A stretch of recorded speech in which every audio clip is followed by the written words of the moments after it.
Sup. What up? Okay, we're back. What up? Were you playing another song? You were playing like some sad song there. Sorry. Hey, I thought you were playing it for Fauci though. Dude, I thought it was for Fauci. There's so much in these emails that it's just a lot to digest, guys. I spent this morning trying to figure this out. I can't say that we know everything.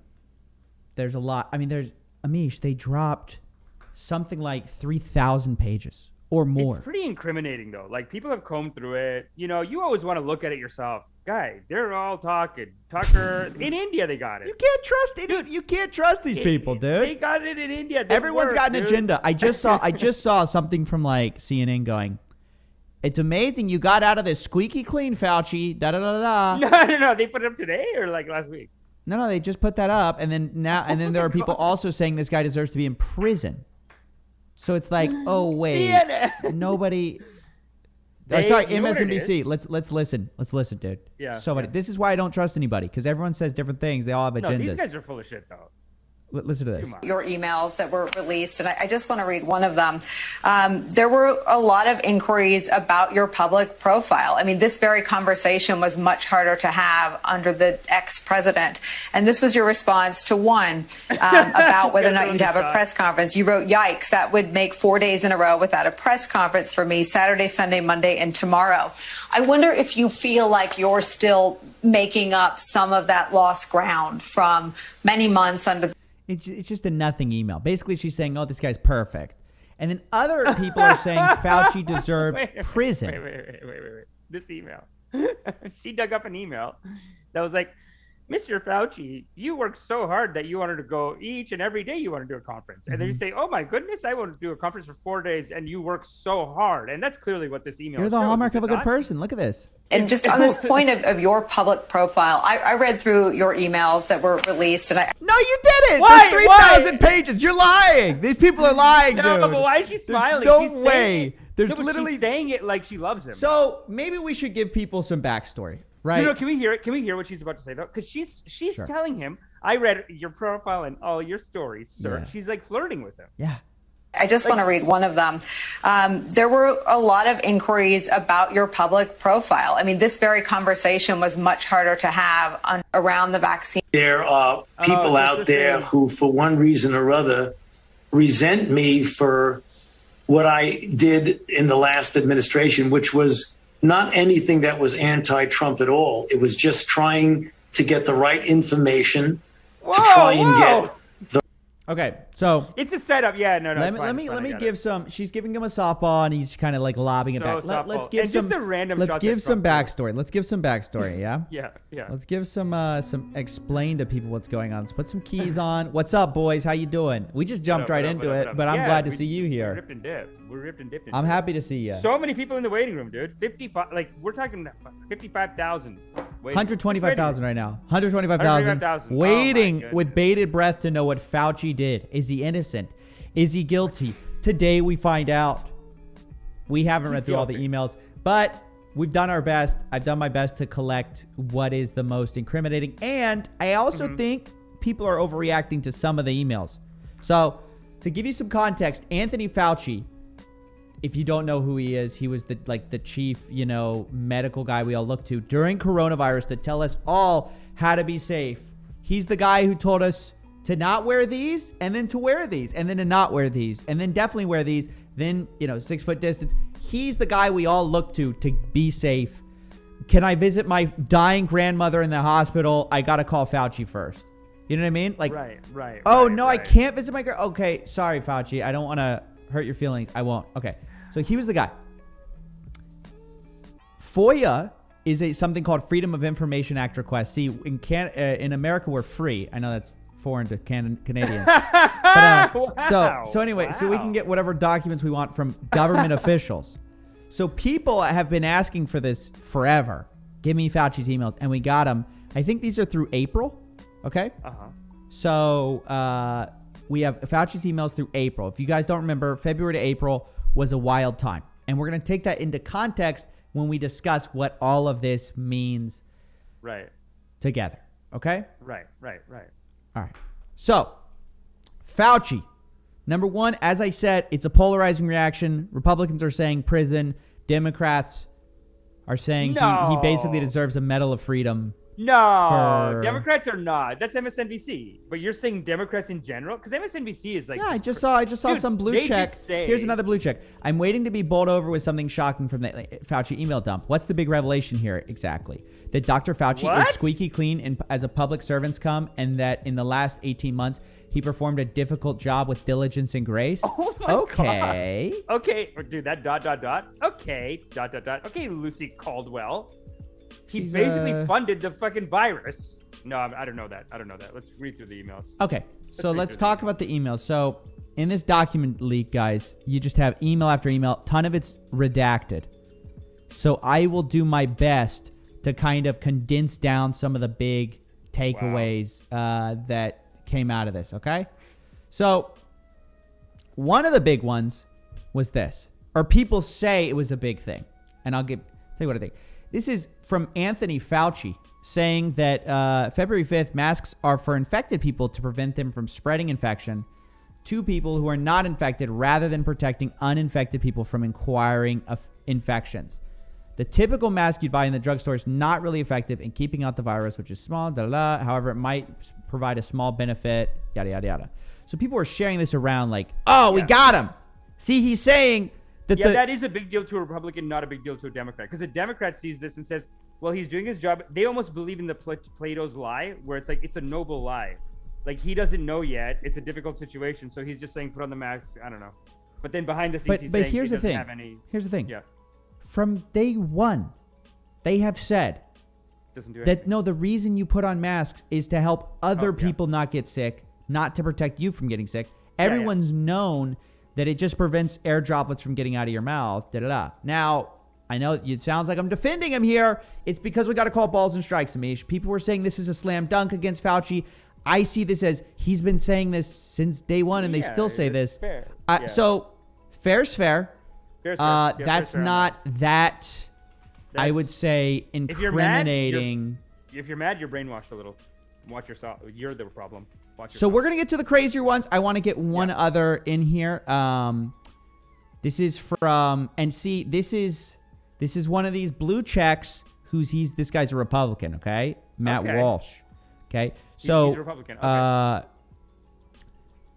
Sorry. So this is what they said the slam dunks are. So he goes, 2 Fauci emails. One, he says masks are for sick people. We knew that. In the other one, he says that asymptomatic spread is rare. So why were people with no symptoms wearing masks for a year? It was almost like it was all a charade. So in this one, he says, Kai, in my statement to you, I did not mean to say that most transmissions occur from someone who is symptomatic. Oh, I meant to say that most transmissions occur from someone who is symptomatic, not asymptomatic. I am really tired. Not much sleep these days. So basically saying most of the spread from coronavirus comes from symptomatic cases. So these people's point is that, if all of us were wearing masks for asymptomatic spread, were we wearing masks for no reason? To this, I have to say 2 things. Number one, this was February 4th. Nobody was even locked down here. Yeah. It's the very beginning of the pandemic.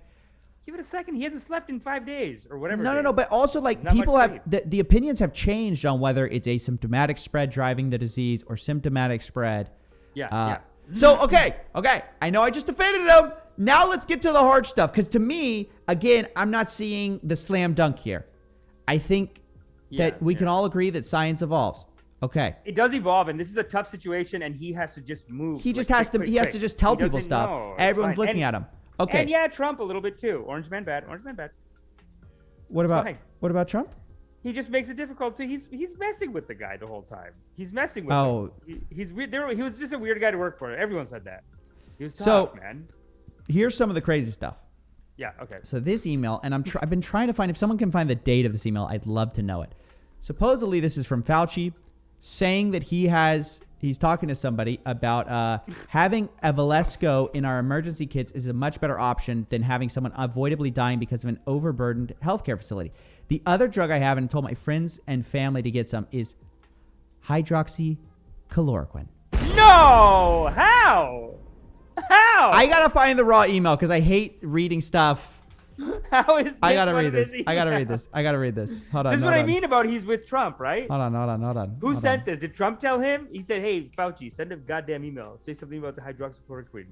I gotta find out when this email was sent. Hold on, because that matters a lot. No, see, this is Trump bullying. I'm gonna blame Trump on this one. This Trump bullying him. He said, "Fauci, fucking." How can you blame Trump for this, dude? Because he If says it on Fauci he was goes off hoarding on the some news. hydroxychloroquine, come on, dude. So they're saying it's on page 2002. Let's go to page 2002. Oh my god. Hold on. Oh my god. Hold on. This is just. Oh god, this is like. Who read all this? I already tried to you know the control book? F. You can't find any of this stuff, which is sucks. Oh my god! Give it a couple days. Okay. Have you ever read the book? Do you know the term Kafka-esque? The book by Kafka, like any of his books. Are you familiar? with that? Yeah. It's like some old literature, but basically it's like the tyranny of like bureaucracy. So it's like he always gets the heroes in those books. They always get trapped in like just never-ending bureaucracy, and it becomes like a hell. This kind of is like that. It's like he's just like going crazy with paperwork and emails. My god!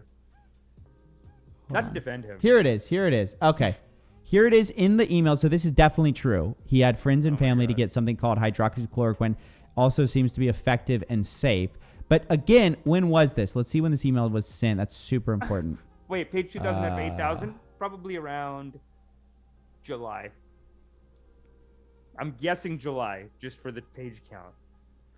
1/8. It's like 1 quarter in. 2-3 months. Wait. This is I'm seeing this as a July-August email. No. This is Eric Nilsson that said that. There you go. Okay, Fauci. Oh. Woo! Okay. Let's all Dodge calm the down bullet, here. Fauci. We're all finding this out live because people tweet. I was going to say, Fauci this would not is do the problem with hydroxychloroquine. listening to other people's tweets. It's like you just rely on them to get this stuff right, and they usually get it wrong. So this is Dr. Eric. Fauci was told about hydroxychloroquine. I'm sure he was told about a lot of things. Okay. Right. So what's the issue? Did someone bring this up as like he's talking about So hydroxychloroquine? here's the real bombshell of all of it, to me, in my opinion, after what I've seen, is that Dr. Fauci, from the beginning of the pandemic, seems to have purposefully misled the public on where COVID came from. And he downplayed the risk of Wuhan because of his connections to Wuhan and gain-of-function research. So he is involved in a Wuhan lab leak conspiracy, you could say. He one man conspiracied the Wuhan is doing something like Wuhan, because for the last year, we talked about this last week. If you said the virus started in Wuhan, people in America were like, "You're a conspiracy theorist, stop being a Trump supporter, you idiot, you're gonna kill it." Like, you know what I mean? But now it's out in the open. It came from Wuhan. It sounds like, and it sounds like he funded it or something. Is this what he did? Did he paid for COVID? No, he obviously he didn't pay for it, but it's like a grant coming from, I believe he was the director of the NIH or something. So he signed a check on that. And with this incredibly dangerous viruses, government scientists like yourself who favor gain-of-function research. I don't favor gain-of-function research in China. You are saying things that are not correct. Government defenders of gain-of-function, such as yourself, say that COVID-19 mutations were random and not designed by man. But interestingly, the technique that Dr. Becker developed forces mutations by serial passage through cell culture that the mutations appear to be natural. In fact, Dr. Becker named the technique the no-see-em technique because the mutations appear naturally. Nicholas Baker of the New York Magazine said nobody would know if the virus had been fabricated in a laboratory or grown in nature. Government authorities in the U.S., including yourself, unequivocally deny that COVID-19 could have escaped a lab. Okay, so Rand's going off, right? Randy, baby. That's a second generation. Ron Paul's proud today. So look at this. Fauci is denying in front of Congress that the NIH funded gain-of-function research, okay? NIH has not ever and does not now fund gain-of-function research in the Wuhan Institute of Virology. Do they fund Dr. Becker? We do not fund. Do you fund Dr. Becker's gain-of-function research? They fund Dr. Becker. And he's saying, baby. And this guy's saying, we don't fund gain-of-function. He's going, do you fund Dr. Becker? Because the argument is, this guy does actually do gain-of-function research. Okay, gain-of-function being that you'd modify something to gain some kind of virus property, I believe. Let's make sure. The way that I see gain of function, whatever the hell this thing is, it's basically making the virus more powerful, so we can see if we can withstand the more powerful virus. Right. So it's the virus is gaining the function here. If something's gaining a function, it's the virus. Yes. It's gaining the function of being more powerful, whatever. And he paid for it, and it sounds very mobbish. Well, that's what he's being accused of, but we had no evidence, so people didn't know. Did he fund it? Did he not? Dr. Barrett does not doing gain of function research, and if it is, it's according to the guidelines, and it is. How can you say that? He doesn't do it, and if he does do it, it's according to the guidelines. Yeah. Look, Epstein didn't have sex with kids, but if he did it according to the guidelines. Yeah. It's like, wait, what? Being conducted in North Carolina. And he also says it's conducted I don't think inserting a bat virus Not in spike China. protein that he got from the Wuhan Institute into the SARS virus is gain of function. That is you would not be in the minority because at least 200 scientists have signed a statement from the Cambridge Working Group saying that it is gain of function. Well, it is not. And if you look at the grant and you look at the progress reports, it is not gain of function, despite the fact that people tweet that. So do you still support sending money to the Wuhan Virology Institute? We do not send money now to Wuhan. Okay. Damn, to ask the question, like Randy Baby's going off on him, and he is defending himself good. It does remind me of like a mob guy who's like, I was never involved. I was not at said place at said time. Your Honor, there's no evidence that I was ever here doing this. I never did gain of function research. Okay, so then this is an email, February 1, 2021. Hugh, it is essential we speak this AM. Keep your phone on. Apparently, this is right after he got some kind of an email about maybe talking about a virus or a lab origin. It'll likely be over at 8:45. Read this paper as well as the email that I will forward you. Now you will have tasks today that must be done. It's a strong email from Tony, okay? It's a strong email. Keep your phone on. Read this paper. What paper is it? This is Barrick, She et al. Nature Medicine. SARS gain of function. You seeing, Fauci. You lie, Fauci. You lie, Fauci. And these Democrats defend him. Foolish. Shame on you. Funny, Why defend him?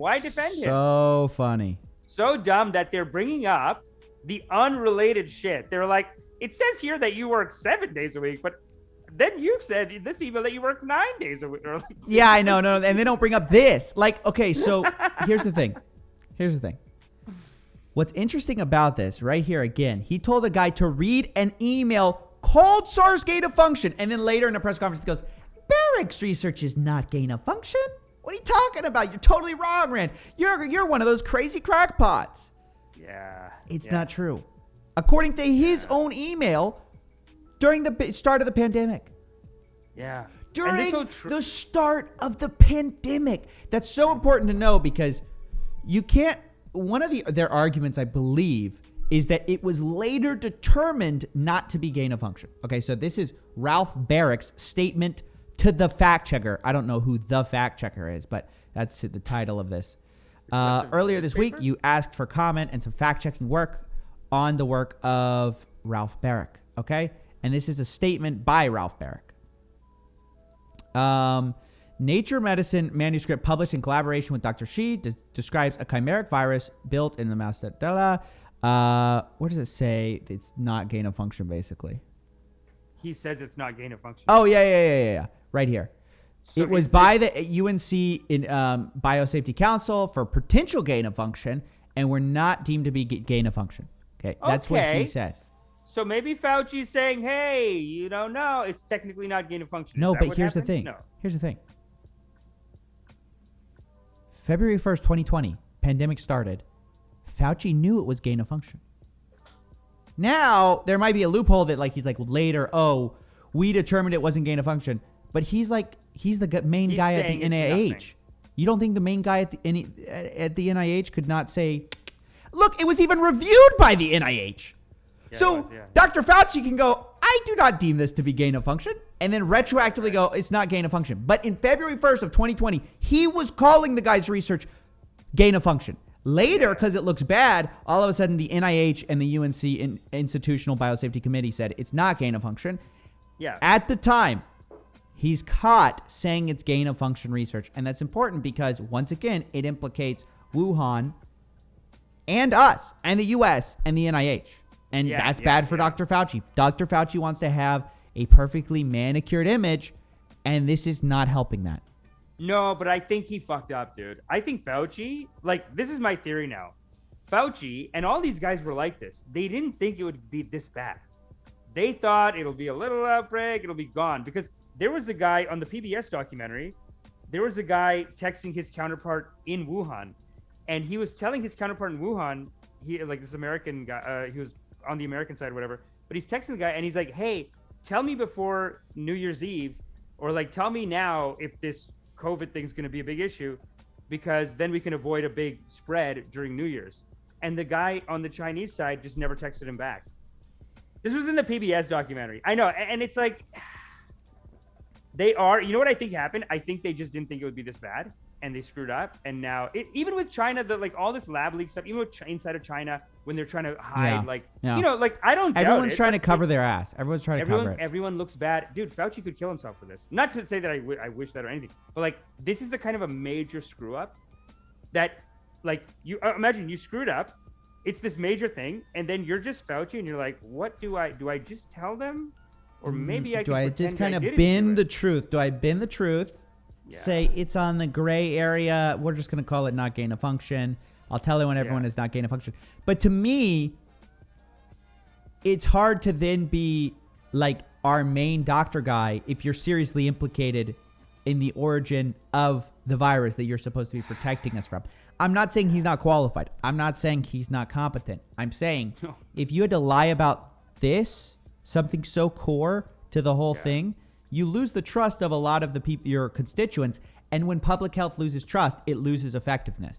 So I think just based on look, you need public health to work. Public health works when people listen. You need trusted figures. And Fauci, unfortunately, this has damaged his credibility so badly. And I see why. Good. Yeah. I see why. So. And it's really a time for the right-wing people to be like, we told you, idiots. Yeah. What have we been saying? What have we been saying? You dum-dums. You trusted this idiot lefty. Right. One of your...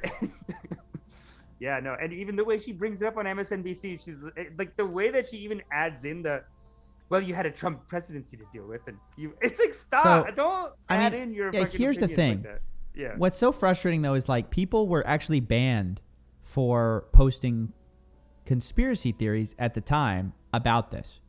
This is Kate Gibson, February 2020. They banned Zero Hedge for publishing an article relaying the conspiracy theory that a Chinese scientist might be to blame for the coronavirus outbreak.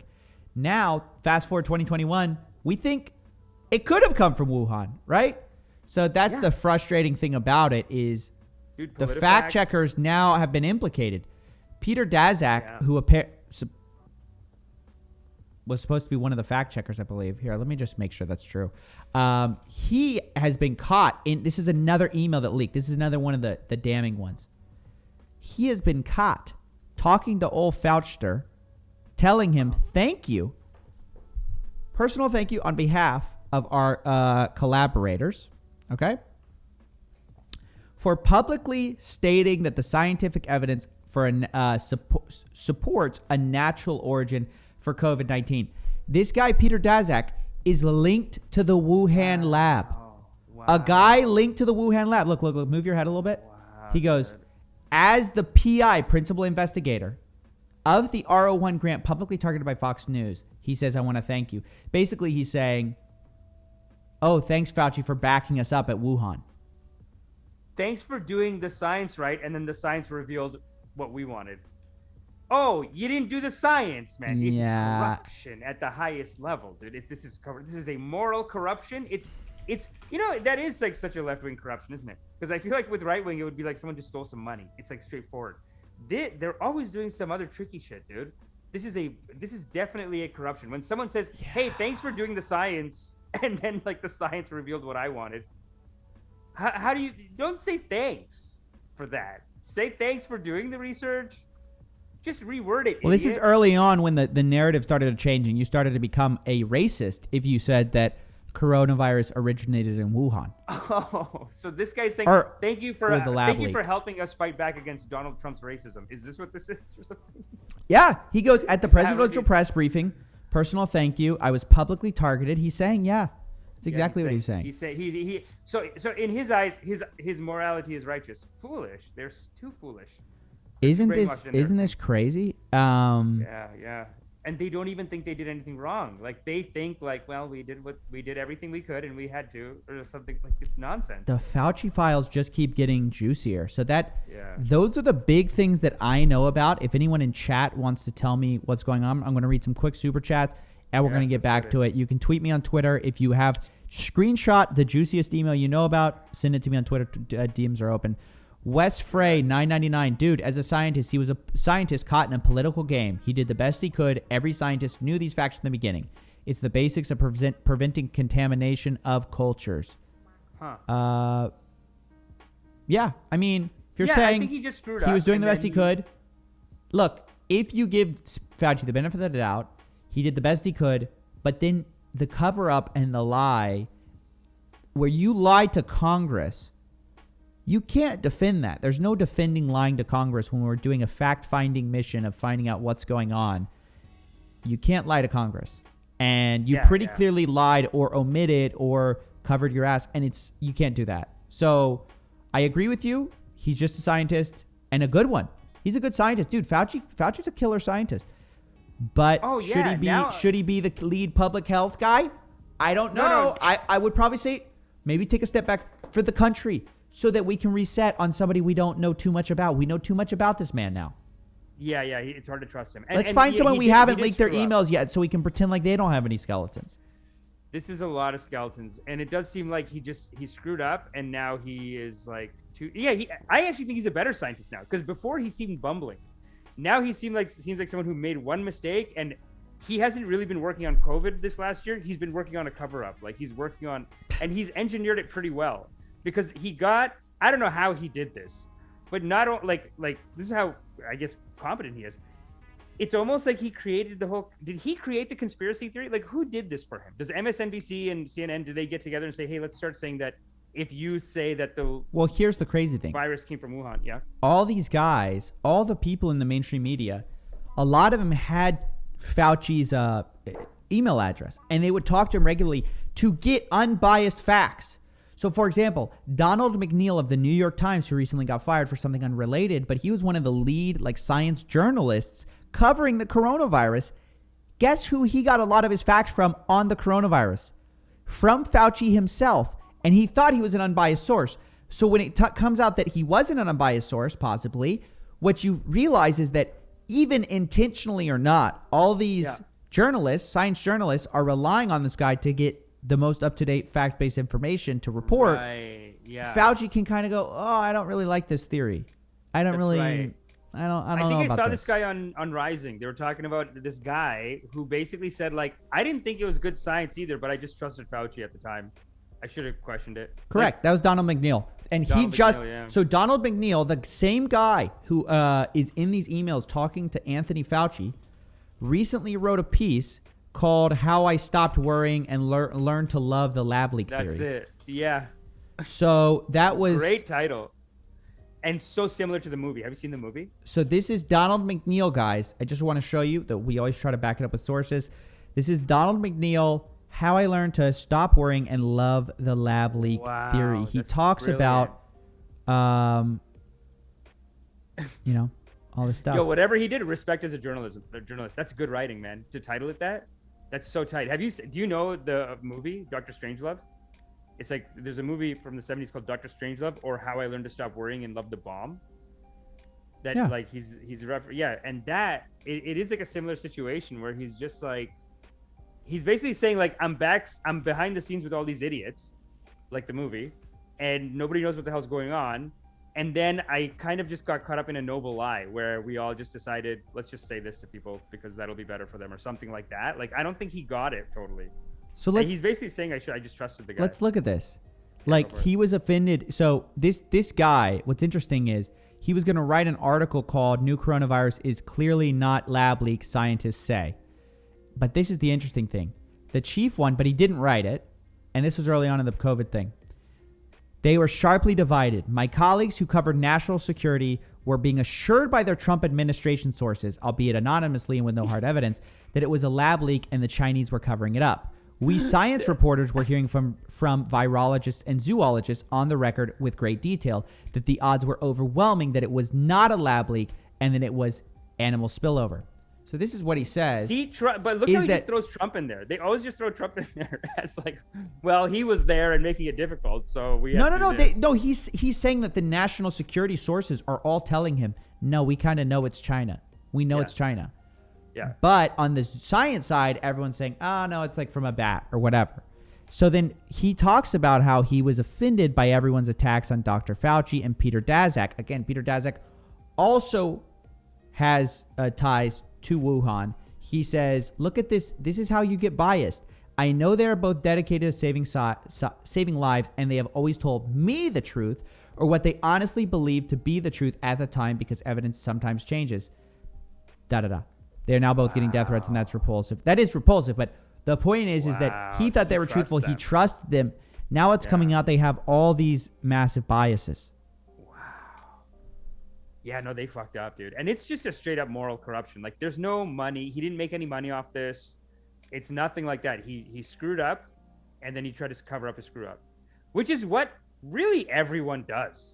That's what China does too. Like, people always want to attach like a more sinister thing to it, that like China wanted to poison us, so they made it on purpose and they attacked. It's like the truth is always something dumb like that. It's just a bumbling thing. Like, someone screwed up, paid money for this, basically to make the SARS like that, to make this type of virus more powerful, and it just got out. And then instead of just admitting that it got out as fast as he could, he was like, let me just pretend it's not happening. You know, people do that, man. When something this terrible happens, a lot of times, even in your own life, you just go, I'm just gonna pretend that didn't happen. You know what I mean? Yeah. You pretend like it's not real. So somebody just emailed us this. They're saying that this is a damning email. This is from let's pull it up on the cloud. What page is this on? 2285 of the document cloud. Let's go there real quick. Wow. Guys, we're going through it together. After this, you're gonna know everything there is to know about this this thing. Wow. Don't forget, you can tweet me at coffeebreak_YT. DM me if you have anything you need to tell me about these emails, because we're investigating it today. Okay, let's see here. All right, sent from my iPhone. This is Fauci forwarded something, but he's forwarded something from Adam Gartner. Hi, Anthony. This is how the virus was made. The subject is coronavirus bioweapon production method. Intravenous fusion mixed with... Oh, what is this? Who is Eric Adam? Is that a crazy person or is that like a real guy? Because basically, okay, so I get it. So it's somebody saying that this is what... It was a bioweapon. But who is he? Is he credible? This is either a big deal or it's like absolutely meaningless. It's like something silly, like something kooky, yeah. I mean, I get emails all the time of like, Steven, I figured out what the government's doing. And it's like, okay, wait. Who are you, though? Yeah. No. So Eric Gartner is... Okay, well, hold on. Hold on now. Adam Gartner or Eric Gartner? Okay. Adam Gartner, very virology, politics, and research. So he's some kind of a scientist. I discovered the cure for COVID. Okay. In April 2020, and I've been finding to see it used since. COVIDcandy.net. So he's the one emailing. Okay, so obviously there's a couple of just silly emails in here. There's a couple of just silly people in here too. That's probably where he got the idea to blame it on Trump, because he's basically doing this thing where he goes, oh, there's a bunch of crazies in the Trump side. They were saying that it's not true, because that's what happened, basically. Trump people said it came from the lab. Scientists said it came from nature, and then they just got this is one of these Invectorman guys, I think. Oh, my God. What's Invectorman? I don't know. He's saying it cures COVID. So... Anyway, that's who. So that's what that is. Does anybody have any more Tony Fauci emails here. Wow, We need some that's more great damning that we went through. That's stuff. great that we went through on that and found that it was just a silly guy, Adam Gardner. Yeah, just a silly guy. We don't know. I mean, COVIDcandy.net. I don't know. I don't think he found. Yeah, I mean that's a fail. Who is this? What's the guy's? What's the guy's? April 2020. What's the guy's actual thing? Hold on. 10,000 followers. Wow. Even with this, it takes a lot to get big on Twitter, I guess. You know, you think this guy, like, hello, he's got a direct email to Fauci, and you get 10.8 thousand followers. That's it. That's all you get. You think you email Fauci? You know, there's something for that. I guess they got all his spam and everything. Because did Fauci reply to this guy? No, he didn't even reply. Yeah. Okay. Good. He forwarded it. He forwarded it to somebody else. Okay, and with nothing else, just forwarded from. he's like more for the crazy file, conspiracy file. Yeah, that's. Well, we heard that Fauci was getting 1,000 emails a day at one point, so it's normal that you would not respond to most of the emails you got. Oh, especially that. It'd be impossible. Just stop. You can't even reply to that email. That's so dumb. Why would? Yeah, no. There's no reason to reply to that guy. He's silly, man. But wow, what a weird case. And it's not even. It's just he was too scared to fess up. And this is why you got to just fess up. You got to fess up to the fact that. You got to fess up. You were funding gain of function research at Wuhan, and you promised not to do it again. He promised not to do it again? No, I think that's what you should say. You should say, yes, we did. Oh, yeah. We can't. Obviously, this was a gigantic mistake. We should have known that, turns out, SARS-CoV-1 leaked not once but twice from the Chinese Institute of Virology. Maybe we shouldn't give all this dangerous research to the Wuhan Institute of Virology. By the way, viruses escape all the time. I mean, it's not like it's their fault especially. It's like viruses escape all of the time. Yeah, no, I'm just speculating, but I think he made an honest mistake. And then the real mistake is not just coming clean about it. That's the mistake in God's eyes. You see, if he had just recognized the first one that, like, I'm human and I did my best and I made a mistake. That's all God asks. Look at this.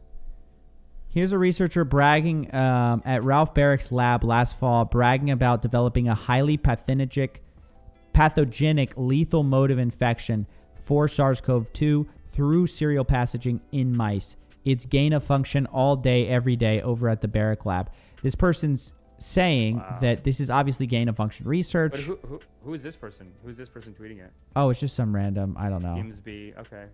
It's just some. Murdered. It's just some random Twitter account. That's not the point. The point is that this guy worked for the Barrick lab. You can see it right here. Super excited to share the next installment in development of a mouse model of SARS-CoV-2 from the Barrick lab. We developed a highly pathogenic lethal model of infection in standard laboratory mice through in vivo evolution via serial passage of our mouse adapted model. And then in here, the point is, what is this? Oh God! A mouse adapted SARS-CoV-2 induces acute lung injury and mortality in standard laboratory mice. Well, stop believing conspiracies, you Trump supporter. Hey, enough of the conspiracies, you Trump supporter. That's basically the response on the left side. They're just like, you guys are a bunch of Trump supporters and you believe in conspiracies. Stupid. Guys. I think people, look. Big mistake here. He made a mistake. Just admit it. It's fine. People need to take this stuff, I think, seriously. The Fauci emails are not, some of them, as we've said, are not the end of the world. And normal, as you would change it shows Fauci clearly changing his mind throughout the pandemic. That makes sense. Yeah. It's not like this guy's omnipotent. You change your mind with new available evidence. That's what scientists do. But then we also have evidence of him lying. I guess, are you under oath at Congress? I think you are, probably. Right? I mean, if you're lying doing under your oath job, to don't lie in your job. To Randy? I mean, there shouldn't even have to be an oath, right? Like, we are a community, right? You're supposed to do this job, and you just lied to cover your ass. Now, how far up do you think it goes? He looks like a guy, like, I'm trying to give him the benefit of the doubt because as a spiritual teacher, I have to. That's part of my karmas. But do you feel like it goes corrupt, or do you agree with my analysis that he screwed up and then he's like, I didn't do that, did I? Nope.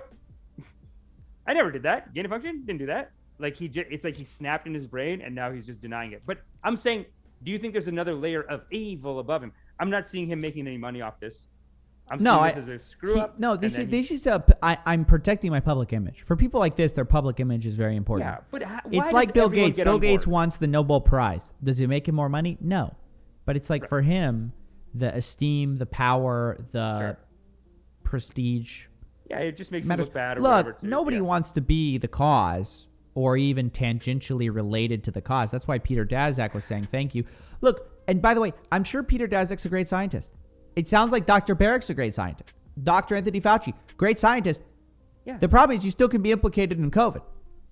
What we want to know is not are you a great scientist, but have you been truthful throughout this process? And have you been truthful in the spirit of the law? Because don't tell me that the NIH suddenly said it's not gain of function. Coincidentally, Anthony Fauci, NIH, you know what I mean?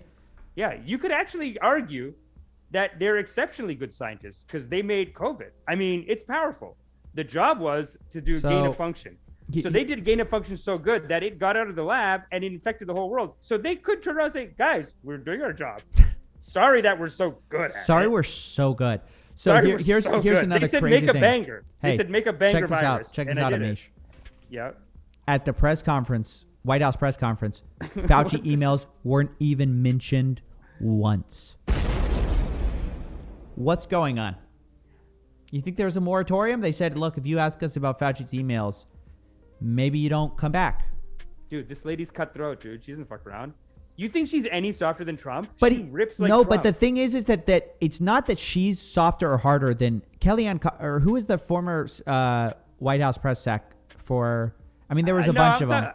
No, but here's my point. Here's my point. Yeah. The old White House press secretary was hard too. The journalists are soft now because they used to fight Trump like they were fighting their bitterest enemy. Now they're not fighting Biden like that. They're going, oh, Biden's the good guy. Oh, we're supposed to keep the peace. You need to be a ruthless journalist no matter who's in office. That's what I say.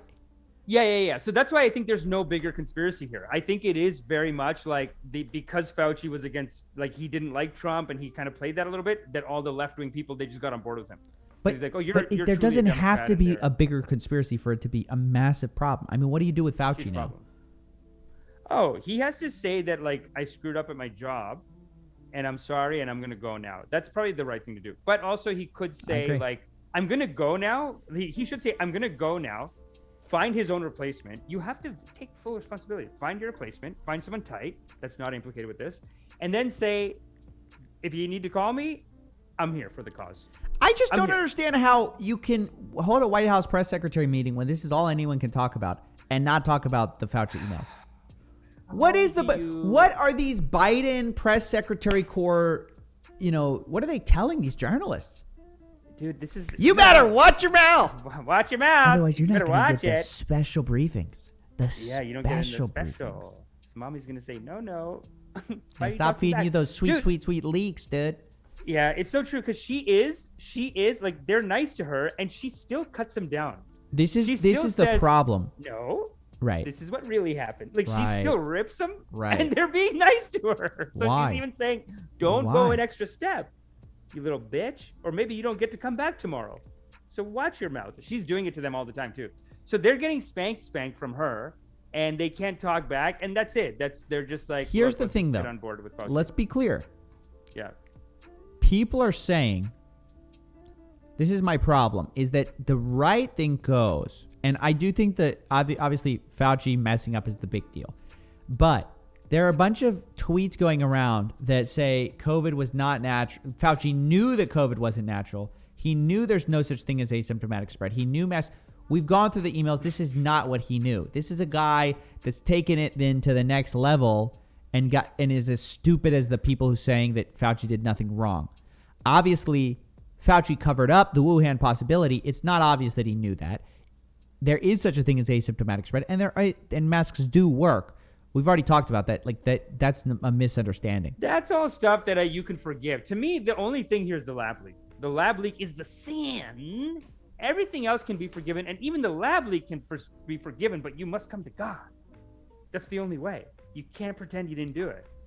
Yeah. And he did it, man. He basically, and again, this makes you a good scientist. Come out and be like, listen, I had a job. It was to make the most banger ass motherfucker of a virus. And I think we did that. Sorry, it got out. But I think I did my job. Like, he could even look at it as like, what have we created? Like nobody. Like, dude, I bet these scientists go to sleep like, I am God. Yeah, and I why lie created about the ultimate bug. Yeah, I just, it's so sad that like he is. It does feel so like those mafia trials, where like you watch those old mafia trials where the everything the lawyer says, or the Kennedy brothers, whoever's going after them, everything they say, the mafia guys sitting there in their wheelchair because they have to be sad or whatever. Mm-hmm. Every question the mafia guy says, that is not true. I was not there. And then the next right, part, they just go, I plead the fifth. It's not true. It's not true. My lawyer says I can't answer that. It's like that does feel like we did not do gain of function. We never did gain of function. You have no proof that we did gain of function. Yeah, no, you did it, man. Just guy, come out and say, hey, I'm the most bangerous scientist alive. I just made the iPhone of viruses, the most fucking crazy virus. It ripped through this world. I'm sorry. That was my job. They screwed up and let it out. I'm over here in America. So you can't even blame him for them. Like, he could even go like that and he'd look better. But this has been just so stressful for him and so crazy. He's got these conspiracy theorists emailing him too. It's honestly, crime doesn't pay. Look. Let me say this. This is the funny thing. I don't think I could have done better than Fauci. No way. I still think he needs to resign. He's got too much blood on his hands. Yeah, he has to resign. Metaphorically. Just admit it. It's a mistake, man. It's a mistake, but covering it up is not a mistake. Here's the thing. Lying to the American people is a fireable offense if you're a public servant. 100%. If you're a public servant, did this. we have to trust you. We can't trust you if you lie to us. And if you lie to us about the Wuhan problem, the connection, we're done. It's fine. I don't agree with all the right-wingers saying that you knew that masks didn't work or you knew that asymptomatic spread doesn't exist. We all know science changes. But the science or the facts that don't change are like, hey, you knew you called Barrick's whole thing gain of function research. Like, what are you talking about? You had a PDF file. A PDF file.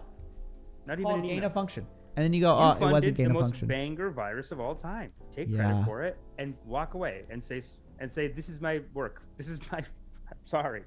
So here's what's interesting. Did you know that Bill Gates was connecting with old Fauci? Oh, yeah. And were they going over to Epstein's? No, I don't know. No, Fauci didn't do that. So there's a connection request per Bill Gates.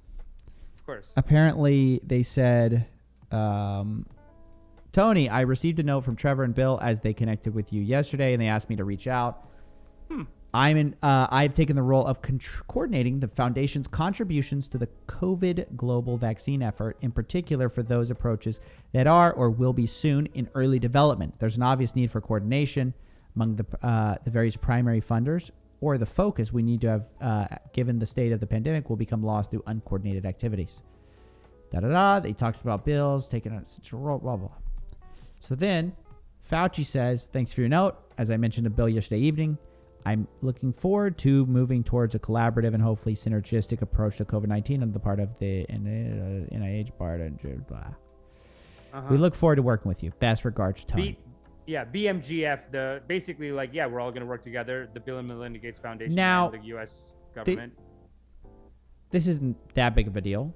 No, I don't see anything wrong with there. That's fine. Bill Gates, in my mind, is dead. He's dead to me. But but hey, when you made the most banger virus in the world, we can forgive an email to Bill Gates, right? Let's focus on. You're saying you're impressed with Fauci for making. I'm not impressed. I'm just saying like there's a higher issue. There's like, in light of that. Yeah. To me, it's like, okay, all of these are bring them up too, but. Like, let's he made the focus on the virus real or something. thing. Or like he funded the virus and then he covered it up. And everyone's still helping him cover it up. And right now in America, I think you and I our YouTube channel is going to get throttled for this because apparently they're throttling our YouTube channels, but for having like a different opinion, whatever. Yeah, but yeah. I think like, MSNBC, these guys, they get favored position. Like it's too bad, man, because they do stuff like this and it's like they're not calling him out on it, basically is what I'm saying. Like MSNBC, dude, they're kissing his ass. What the hell? How do you pick that email? She picks the email that's like... It's the least interesting email. And it's the email that makes him look good. Yep. It's like the email that's like, you just work so hard. And if I may read another. And it's like, guy, you just bring him on to like give him a foot massage or something. Like you're supposed to call his ass out. And they do nothing. It's so sad because they're foolish. They've chosen their team. Let's see what Jimmy Kimmel has they to just say fight for about their it, dude. teams. I can't wait. I just saw Kimmel this go gonna cry? live, dude. Kimmel's gonna cry. Kimmel's He's- definitely gonna cry. He could cry for Fauci because they said maybe Fauci needs to keep his job. Kimmel, if Kimmel cries, Fauci, there's no touching Fauci. Let's check This a is little how bit you- of it, dude. We can't watch too much of this. Names. The similar thing happened to Katrina after 25 babies named in 2020. That I gotta find there's this. a surge in demand. $34,000 on $34,000 in federal tax. $130,000 of this blog for the first month for those workers because the urine test captioned with the word freedom. Okay, here. I think I finally Here we got go. to it. Okay. Here we go. Places Dr. Fauci's inbox. More than 866 pages of Dr. Fauci's emails were released to the public. As I said, 3,000 were released after that by BuzzFeed. BuzzFeed had a bigger scoop. I think the other one was CNN. Good as a job, result of BuzzFeed. requests through the Freedom of Information I Act, know. which must have been a hell of a surprise to him. What? But including this from an official with the Department of Health and Human Services. This is a real email. This person suggested that maybe we use cones, the kind that you put around a dog's neck instead of masks. It says, I've been thinking about the shortage of medical supplies. Doggy cones actually can be used as... He's doing a joke. I know, but I hate when And- they do this. They pick the least damaging but most sensational Silly. thing to lead the story, and they go, "We covered it." No, you didn't And they cover sent it. it. They sent him the email. So Fauci received the email. What's the story? That's what I'm saying. That's what I'm saying. Be There's a safe. nothing Kindest story. Regards, Karen Becks. This is why there are no more Karens. Don't tell me that's the whole segment. Nothing good comes from the doggy cone. A dog cone doesn't stop you from spreading. All it does is stop you from licking. Actually, it would be better than a mask, technically. I mean, if you just want to get real technical, because it would block. It would just be like this all the time, just like block your face. It would block your face. It would keep them a certain distance. But if you're just looking forward, Oh yeah. then it's like I just know what you mean. No, it's stupid. But again, that's not the point. The point is that but let's focus on it's the lab leak, people. The story is the lab leak. Downtown. It'd be like a That's the story. big sad ceremony. Can you imagine if Jimmy Kimmel actually did his job and talked about the lab leak?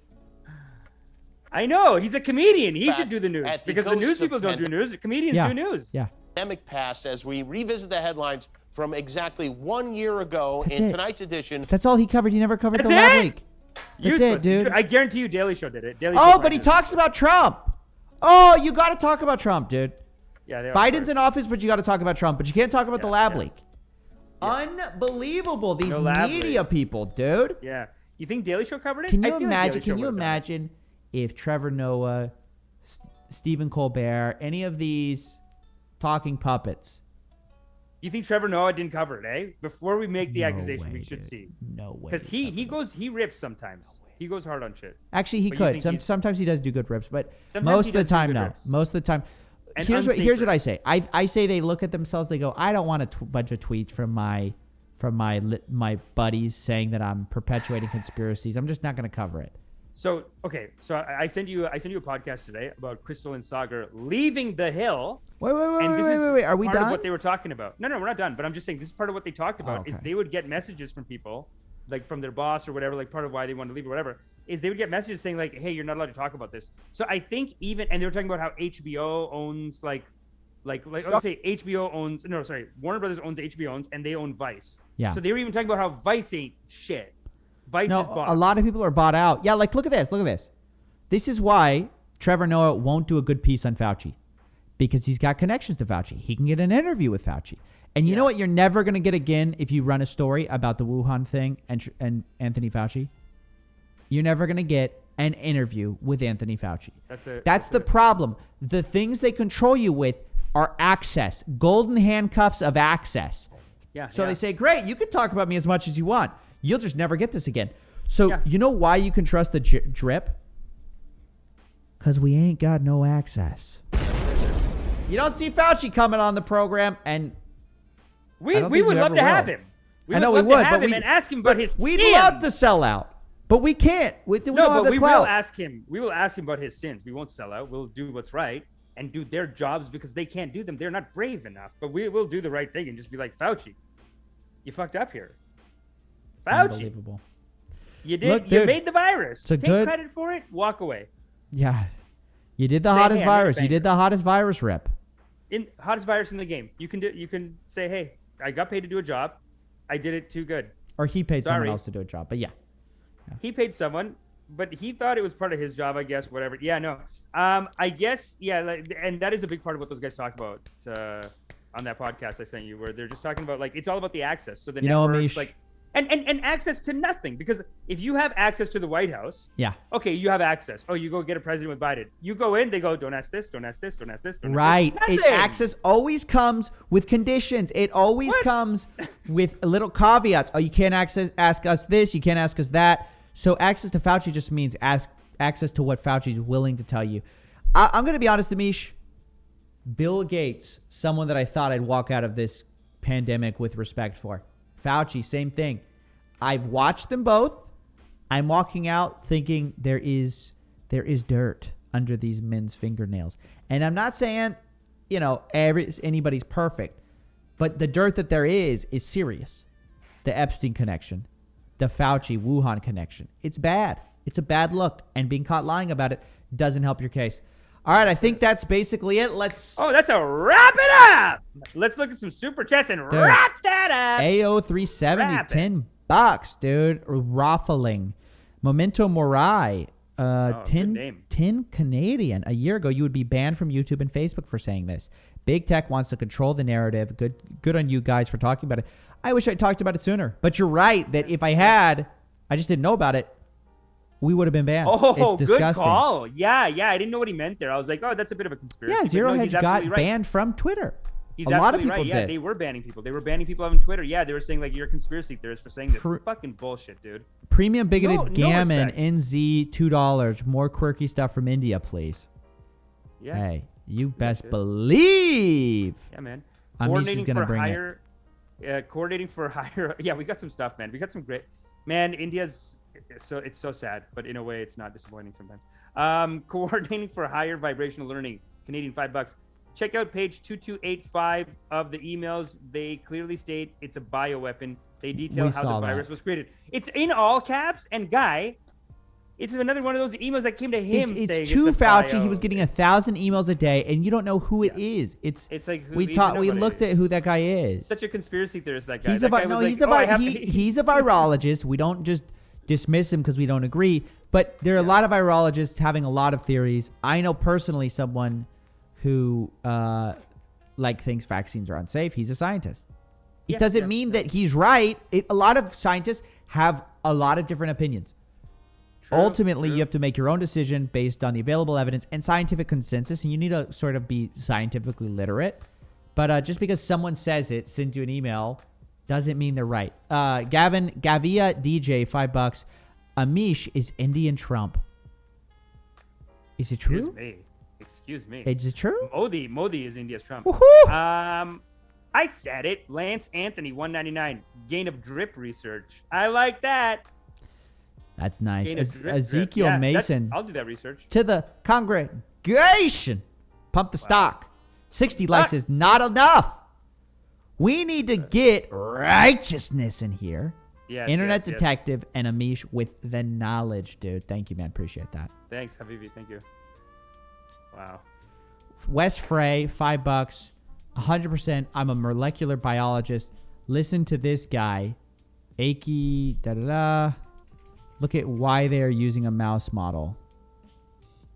Look at why they're using a mouse model. Someone's getting scientific here. Oh. You know, it's. Oh, they're tough, talking. but Okay, this so this is something. Oh, he might say like if they do it on a mouse, that's bioweapon. You guys. So this is the guy. He's saying you guys briefly looked at the paper. With the tweet was being all conspiracy, but the paper makes a mouse model to reflect what happens in humans. Okay, so they're basically saying that this is not gain of function research. This is what they were saying earlier happened at the Barrick lab. I don't know if he's saying it's not gain of function, but basically he's saying what he's saying is that they made a mouse model so that they could study it in the lab to try to create a cure. I think that's the idea of what's going on here. Let's see. Where's the... I hope This model can rapidly access existing mouse resources to elucidate the role of host genetics, underlying mechanisms. Yeah, it's basically to study vaccine and antiviral drug performance. But they basically retrofitted a human virus for a mouse. Yeah. Is that gain of function? That is the question, right? Is like, what is gain of function? What's not? Is it just gain of function if it makes it more dangerous for humans? Yeah, and look, we're not scientists, so maybe we're adding extra here. Well, hold on, Amish. I took Bio 101. Actually, I didn't. You did take bio. No, I didn't take any bio. Did I take Bio 101? I went to engineering too. I never did any bio. I didn't do much. I might have done Bio 101, but mostly I was doing chemistry, obviously. But chemistry. So I don't. Maybe I took one bio. I think I did for my basics. Yeah. Anyway, the point is I'm a scientist. So look, the point is I'm a scientist and I can weigh in on these things. Look, well, engineer, but that's fine. We are STEM. That's true. We are STEM, both STEM. science. It's fine. Hey man, I love to talk my shit. I know. Don't limit us. Yeah, dude, let's not limit. But look, maybe we are, as a joke, I am exaggerating that Fauci funded the most banger virus of all time. Look, I don't know necessarily, but definitely there is a lab leak cover up. So there's something there that it points to sin.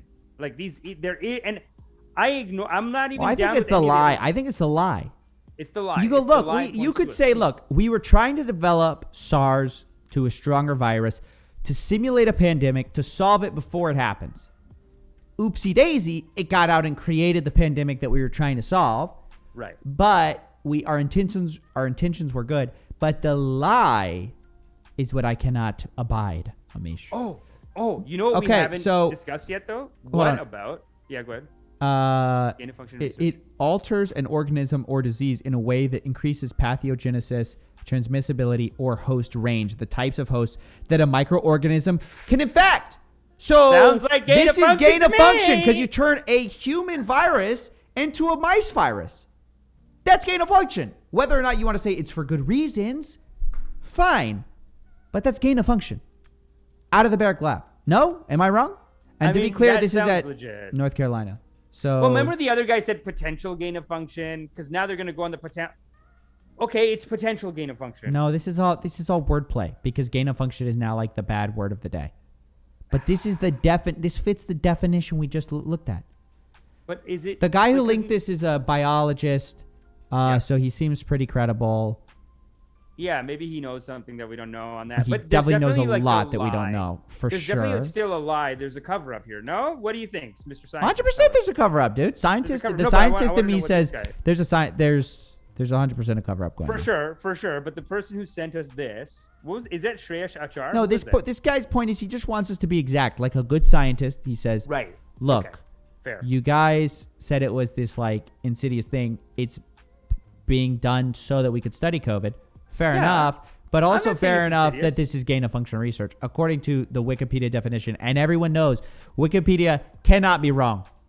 All I know is the virus gained many functions and it's killing everyone. So I think it gained some function. I mean, you know what it is? It is like, okay, I'm not educated in the field. I'm obviously we're idiots, guys. Wrong. By the way, we've got a guru coming on in a bit, a former guru. I gotta say, 10 minutes, Amish. 10 minutes. We got to get a lot done here.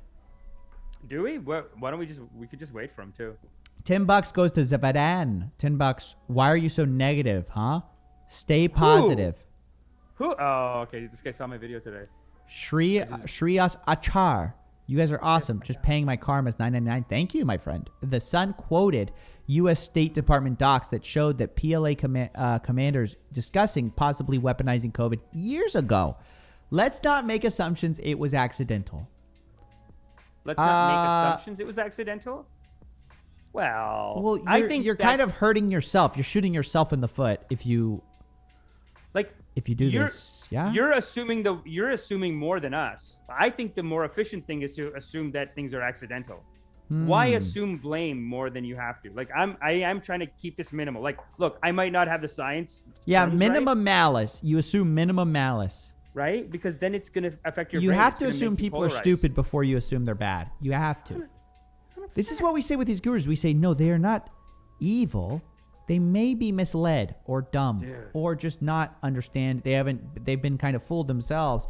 It's like what you find with MLM people. A lot of them have been just brainwashed themselves. Coordinating from higher learning, vibrational learning, three Canadian would love to debate you guys. And then again, he corrected himself and said love. Okay. Thank you. Love. Crypto Okay, Mike, been a few. When did Coffeezilla grow a beard? Crypto Mike, it's been more than a few, if you're wondering when I grew a beard, bud. Crypto Mike? It's been like a year, bud. You're busy with the cryptos, aren't you? You're busy with the cryptos. Crypto Mike buried his head deep. Crypto Mike, you're not coming to congregation. And all of you have to make sure you come to congregation every week. Put it in your calendar, by the way. Is it in your calendar? Put it in your calendar and make sure you come to congregation every week. You know, it's interesting what you said just right there, because I think I read this in one of these spiritual texts. But they basically say sin is an illusion. There is no sin, only ignorance. Did I cut out there? No, I heard you. Oh, okay, cool. Yeah, no. Sorry, were you waiting for me to go? No. I froze on my screen. No. Okay, I wasn't waiting for that. No. But I just froze on my screen. That's why. Beautiful. But dude, that's it is. I think there's some truth to that. There's people are not, even when they're being like malice. No, they're bad people. Like a lot of these gurus. I disagree. Like they're bad people. No, they're bad. But even being bad is a form of ignorance. They're bad because they're ignorant. They don't know. They know not what they do. They're foolish. I disagree. And they know not what they do. I disagree. But isn't that what you're saying? Like, I mean, look at these MLM guys. They're not even. No, I'm saying you have to assume ignorance first. But I also think they're just bad people out there. There are genuinely bad people. I say you always try to give them the benefit of the doubt until they prove you wrong. And then if you give them the information, they refuse to go with it. And they go, no, I'm just going to keep doing this because of money, power, greed, etc. I say, okay, you are choosing the dark side. Yes, you have chosen the dark side. But then what about when you're watching a movie about a guy like that? Because we were talking about screenwriting yesterday at our meeting. And, what about when you have a movie, the character is like that. Then you hear the character backstory and you go, oh, well, of course he's going to be fucked up. Of course. His dad did what to him? Of course. Now he's doing this. Is this not ignorance? It's some kind of trauma installed into them. They do that with all good bad guys. I don't know. I think it's a good impulse to try to give people the benefit of the doubt. But at some point, the buck has to stop, and you have to just go like, no. You have to take accountability and like. You have to take accountability. Yeah. We just have to. You could sort of explain away any action with enough psychotherapy exercises to say like, right. Oh yeah, you were beat as a kid. What? Someone stole your juice box, so that's why you killed 50 million people. It's like, no, okay. At some point, you're just bad. Yeah, you're bad, but. You have to be arrested and put in jail. But, I was saying this in one of my videos. It's like you arrest, but you can't, even when you arrest them, if you hit them on top of it, now you've sinned. Yeah. Even if they killed a million. That's because Amish, you are righteous. This is right. This is righteous. This is righteous. So stupid. This is righteous. Oh my gosh, I hate it. So hilarious. Dude. There is no evil, only ignorance. Dude, Wes Frey again. Thanks for giving the science the time it deserves. Coffee caught the point on the research being for good overall. Much love from the scientific community. 999 from Wes Frey.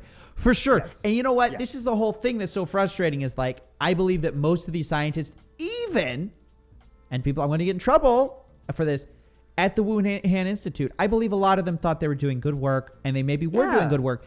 The second, though, your super virus that you engineered to maybe make things safer, or I'm sure there were good reasons why they were doing it. The second it leaks, You've You have to oopsied, say it. and you got to tell us that Yeah. this has happened. You have to say it's happened. So we can make new decisions going forward. We right. can't pretend like it didn't happen. We can't pretend it didn't happen. And you know what? You're actually such a nice person that it's overwhelming you so much that you just went, what virus?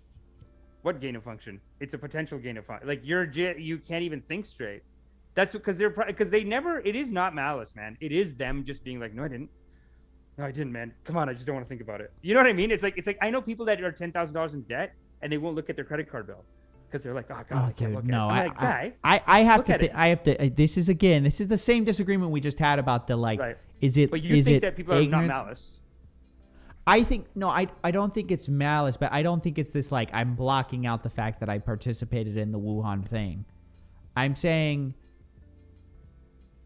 they are purposely obstructing the fact-finding mission in the hopes, perhaps, that it just happened to be an identical virus that they were working on, and maybe it leaked from a bat. But when you obstruct the fact-finding mission, that is the mistake. Just like I talked about, cover-up. Fauci, it's the cover-up that's the problem. It's the fact that for a year, saying this would get us banned on YouTube and Twitter. Now it's fine to say. Now that the New York Times has reported on it, now we can say it. Are they getting unbanned? Are they getting unbanned? What about all the people that got banned? Any unbans? No unbans? No.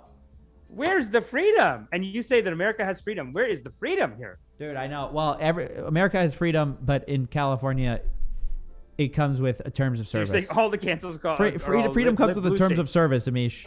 Now it comes with like a 1,000-page terms of service. You totally have free speech, as long as you don't do an updating rolling list of sins. Yeah. You know what? Both sides cancel. We talked about Shapiro canceled last week. Whatever, man. Both sides cancel. They have their own ways of canceling. Did you ever find the tweet? This is definitely a left cancel. No, I didn't find it. I didn't even look for it. I forgot about it. That's so funny, dude.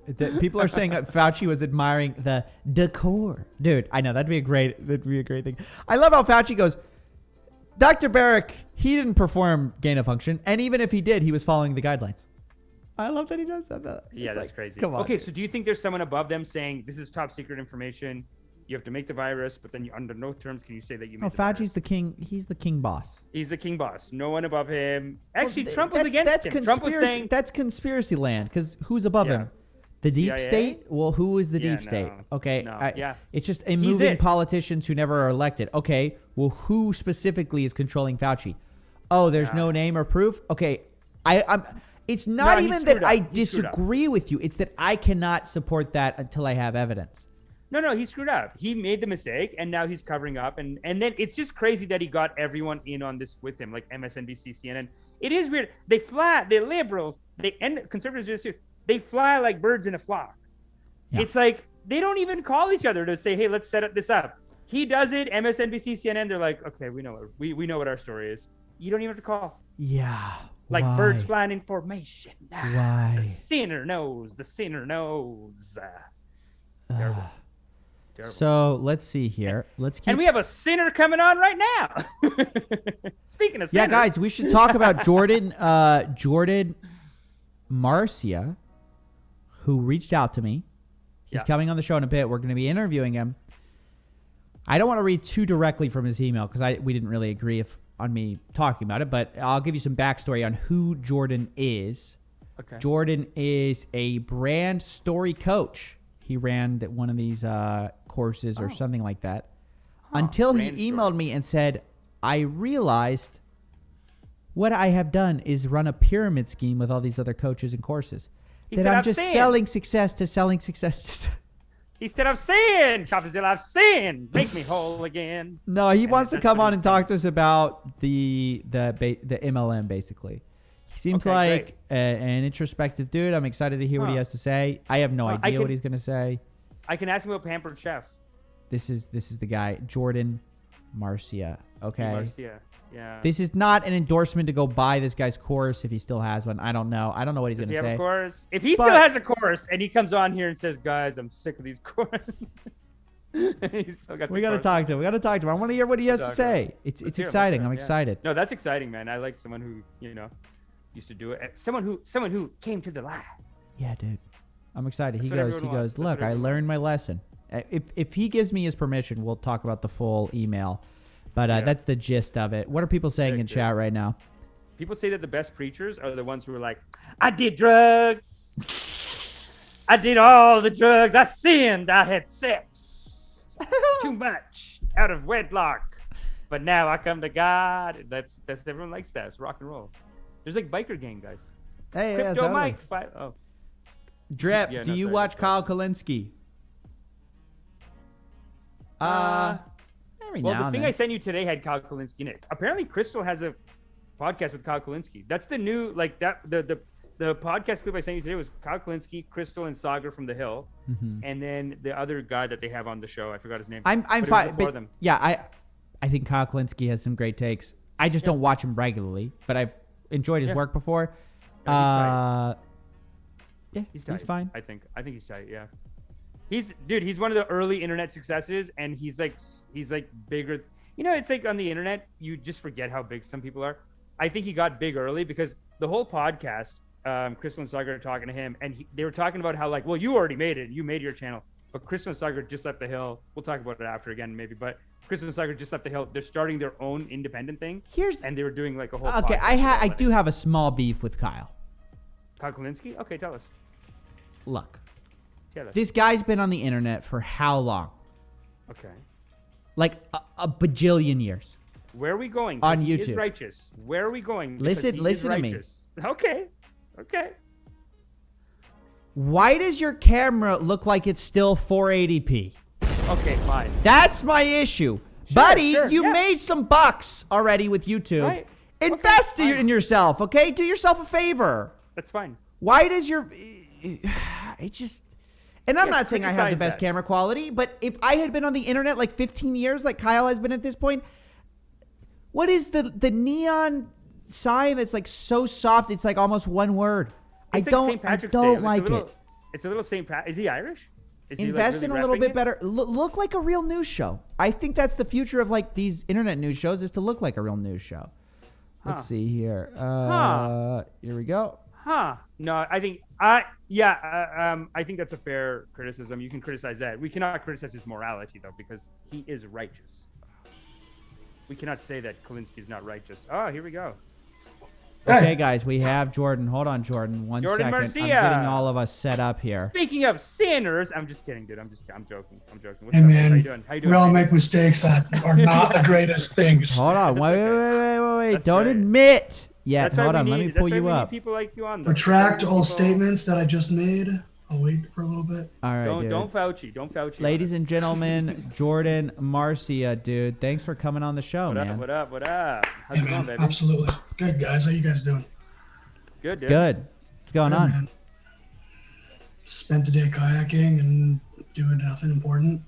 Okay. I was actually watching you guys on the drip, talking all about Fauci and all the fun stuff he's up to. Speaking of 480p cameras, what's going on over here? Where's the 1080? yeah. Where's the 1080p HD 4K? None of that. I just used webcam. Okay, for sure. That's fine. So- That's so- fine. so- But now that we're here, can you just move over a bit? Because I'm fully on the. There we go. Yeah. Yeah. Just center yourself. That's good. Yeah. Yeah, That's well, good. just You center look it, yeah, good. for sure. I just want to make Nailed sure it. that people see your face. You know what I'm saying? So, Yeah, Jordan, absolutely. you Shoot. were in the guru space, in the info coaching thing for how long? Tell us a little bit of your background before we get into everything. Yeah, man, absolutely. So I've been doing this for, I don't know. Do you want me to start from like when I was 14 and started selling soda out of my locker in high school? Or do you want me to start? Was it MLM? Wait a Because second. If you were an honest So businessman, you were like a little Gary Vaynerchuk. You were selling you were flipping your little baseball cards or whatever. Okay. Let's Something. fast forward a little bit to sodas. Let's fast forward a little bit to when do you get involved in all this like ClickFunnels, all this kind of like hey, let's getting the people success, selling the success. Yeah. Okay. So I stumbled upon Alex Becker when I was around 21 years old. I don't know if you guys know it. It sounds like you know who he is. We know who Alex who he Becker is. is here. Yeah. I was watching him today. I was watching his ad writing script today. Great video. Yeah, high roast and all that fun stuff. But I stumbled upon him when I was 21 and learned marketing from him. Jumped over to Sam Mubbins, learned selling from him. Yes, good teachers. You pick good gurujis. These are two excellent gurujis. So you just bought you bought a bunch of courses, okay? Yeah. Yeah. Oh wow, you paid for it though. Okay. Oh no, totally. Yeah, because I had bought into the space and the idea and the concept of success. And so Sam Ovens, we're talking about 2,000 US, and then Alex Becker. By the way, it must really burn you up that he gives them all away for free now. Alex Becker, they're all free now. But you paid what, 1,400, 1,500? It was about 1,500. I think it was like $3,500 US in total. And I'm from Canada, so that was a bit at 21 when I was trying to figure out like who I was, what I wanted. At 21, yeah, it's a lot. Sure. 21. Yeah. I was like, oh. Anyways, so I did that. I learned sales. I started up I was actually doing something legitimate in the beginning. It was a marketing agency for mortgage brokers. Yeah. And we were teaching them how to do lead generation. Wow. And then when I was about 27 years old, my ex-business partner took the company from me while I was traveling in Thailand. Didn't really set it up the way I should have set it up. I was just stupid, to be frank. You got jacked. I got jacked big time, and he just ripped everything out, and that was it. Dude, these salespeople, they're sharky though. It's a sharky community. It was just you know those silly guru stories that people like me tell, where it's like, I had like 30 cents in my bank account. I actually only had about $1,000 in my bank account at the time, and it sucked because I had to figure out how to get back home. And what I thought was, hey, look, I did something legit. I built it up. But what I'm seeing a lot of the people who are doing now is just selling a course or coaching on how to just make money online, and you're 10 times more profitable. So I was like, I'll just do that. And I did it, and it worked. And I did that for quite some time, teaching you how to build. And go ahead. Sorry. How long specifically so you kind of saw, look, why do this thing that's very specific when everyone else is promising wild success? I'll just do that.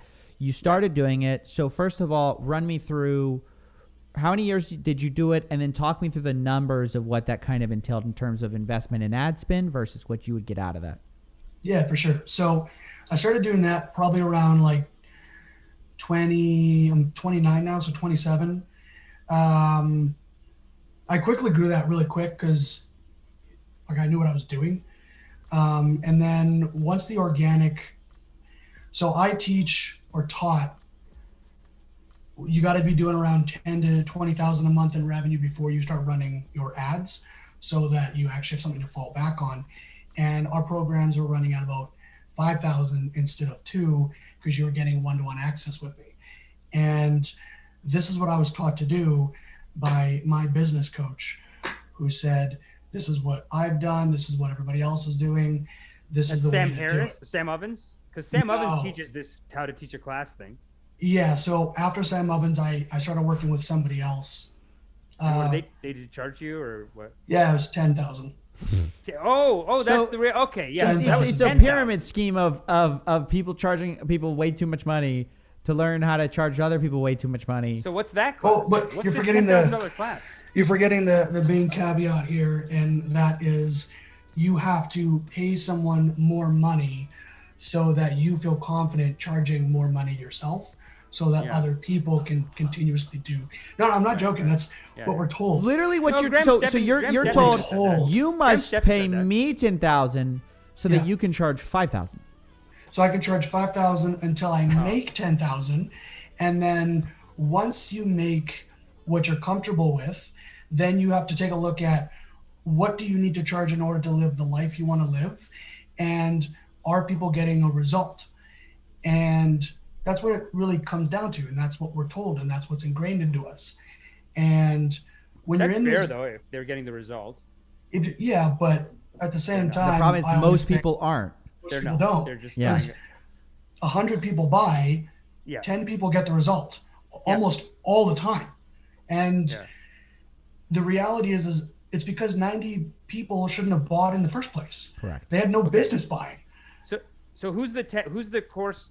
Which course did you take? Who's the course? Because Sam Ovens is kind of a course. Alex Becker's he's saying who told you how to sell? Who taught you how to be a coach? What coach taught you how to be a coach? Course. Yeah. $10,000. So that was no. wouldn't touch that with a 10-foot pole. We're actually all told not to touch that at all. Touch what? Dan Locke. Don't. I love like Dan Locke. No, I spent $10,000 on this other guy. But who's the guy that you got? So that was Tanner Chittister. I can never pronounce his name. Chittister. Yo, Chittister. Yo, dude. You got my Chittister? Yeah. My name's Tanner Chittister. I got my. Hey, hey, business owner, Tanner Chittister. If you're trying to go from 7 to 9 figures in your business, only I love his. You gotta come pay me $10,000, and I'll teach you how I make so much money. That's incredible. Did he get you with that? Because it's almost like a weird tease line. He goes, I'm looking for people that are going from 7 to 9 figures in your business. If you're going under 7, don't even call. But a bunch of people are calling and be like, can you teach me, please? Fine, it's $10,000. That's the marketing behind it. It's so we're taught to use something called a break-even offer. So it costs, figure out what your ad spend is. So on average ad spend, you got to pay for cost per acquisition plus cost per lead. And if you're doing it the right way, then what you do is you run an ad to your Facebook group, because cost per acquisition, cost per lead goes down dramatically. 100%. You retarget. Yeah, and that's all you're doing. And then you retarget your Facebook group, and you're pretty much laughing your way to the bank. But Sam Ovens teaches this, no? Like what? Chittister's like. Everybody teaches Everyone this. teaches it, Amish. Nobody's special. Everyone teaches this. It's everybody. This is the model. 10,000. I mean, you said you got the Sam Ovens class and the Alex Becker class. Why go to the Chittister? Because when you hit a certain revenue threshold, you're constantly bombarded with these ads all the time that are saying, hey, if you're stuck, we'll help you get to the next level. And it breaks you down. Eventually, you're in the space, you're around these people, and you're in the groups, and you've already bought their, $100 product, $200 product. He is probably the most aggressive guy I know in this field, but he's also probably the most successful in the field because of it. And it's this catch-22 where it's a circle, though. Oh man, it just runs and it runs and it runs, and you can't actually get out of it. Because if you were to try to take these skills and currently right now, I'm trying to move my way out of this business, so I'm not doing it anymore because it's just horrible. I have to run it right now until I get to a point where I'm like, hey, I don't want to do this. Yeah. I'm looking for jobs, man. Right. I'm out there trying to get something so I don't have to do this, because it's horrible. Once you taste that scam money, you're saying once you taste that scam money, life gets so good, though. Yeah, well, it does. But the second you realize, and I actually got to thank you, Stephen, for this, the second you realize what you're doing is actually a pyramid scheme, and then you run down the rabbit hole and realize oh damn, this is actually a pyramid scheme. You have to be extreme. Here's the thing. I have this genuine belief that at one point or another, every successful person who's doing this realizes that what they're doing is an actual pyramid scheme, and they have to make the conscious choice to continue to do it, or to say, nah, I'm just gonna stop and do something ethical. And the vast majority of people continue because the money is really good. It's fast. It's fast, man. It's simple. Right. You don't need any education. I went to school for a personal trainer. Right. Oh, that's how Chittister got you too. Chittister's personal trainer. That's how he gets them. Well, he got me from just for the business aspect, because I had already done business, and he targeted me for that. 7-figure, yeah. Yeah. But the pyramid scheme is really important to point out to people. What you're saying is that, and this is something I've talked about extensively, and I'm glad I was able to help you make that connection as well. But I think it's really important to hit people with is the make money online space exists because there's a few people at the top teaching a few people underneath them, and then they're teaching the people who are on the come up, and then they're teaching thousands of masses who are sort of all watching, and they're seeing this Lambo lifestyle that they think is realistic and exists in this world of they think that the biggest entrepreneur in the world is Russell Brunson. They think he's the god of entrepreneurship. You have you're just touching the surface. Have you seen the party? Yeah. Dude, they give no, the awards. No. Seriously, they worship this guy. It's a small, it's a very insular thing, because you go outside of that and you go, these people are nobodies. It's not that they're nobodies, but the people who are outside of the make money online space don't really know who these entrepreneurs are. They're only entrepreneurs because they're successful in this weird scheme of like being the top make money online guy. Yeah. And if you're to step out of that and go into another space, the only way you're going to be successful is if you continually market to the same people within that space. Yeah. And it basically is just this run on where you get stuck in like an Ouroboros and like you're just eating your own tail. Yeah, I mean, I remember Anand had a buddy that we did a sales call with him, like me and Anand, the guy that we saved from a cult. We were going to write an ad for this guy for his like kind of like I guess he had like a dating coach company, but he was teaching the class or whatever. But he was saying like so he's making 100,000, but then he spent 250,000 on other classes in the last like 2 years. So it's like, are you really like that's because you have to go there to get the suckers. Yeah. But then you can't just keep coming for free. Like you have to pay 5,000 to go, and then there you got to like pull a couple of guys maybe. So something that I heard too is that people treat these classes like a Rolex at the top level, like people go, I'm in the Tony Robbins mastermind, as if like, you're at that level. You almost have to spin to prove who you are. Like if you're a lower guy, you can't be in no masterminds. That's unacceptable. You got to be in somebody's mastermind or someone's course. I love how they're so academic. They're like, don't you care about learning? Take more classes. It's like education, man. My personal favorite is, and I've done this myself, so I'm totally guilty. Right. But, am I centered here? I keep moving around. Good. My body has to move all the time. My personal favorite is, it's education. It's the same as going to college.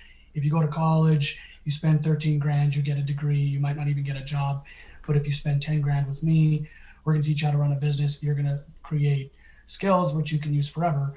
What they don't tell you is that the majority of people fail within the first 2 years. And if you go to school to get a diploma and a degree, and you don't get a career in what you're doing, you could still leverage that to get a job doing something else because you did this wonderful thing called go to school. Yeah. Like you're running a pyramid scheme. Well, and then most of these skills they teach you in these business courses are things that only can apply to more how to make money online stuff. Like the way they teach like webinars, that's not applicable to every business. It's a cool skill if you need it, but it's like how many jobs require you to build a traffic and funnels conversion, webinar. Hey, you know how to run a brainwashing scheme? You need that. You're hired. Like the bank's not going to hire you. I don't know. They're like, we have a marketing company. Like we're not going to go to your. You did Russell Brunson University. It's like putting Tony Robbins on your resume. If they're not into it, you look like a flake. Well, you should probably not put that on your resume. It's not. It's just going to come off looking weird and strange. And people are gonna be it's silly. How is that a flex, man? Like, cool. You went. Oh, so Jordan, you're dumb enough to pay $2,000 for Tony Robbins? I have to ask. So you're getting out of it, man. Kudos to you for. I meant to say that. Congratulations to you, man. Thank you. No, I can't do that anymore.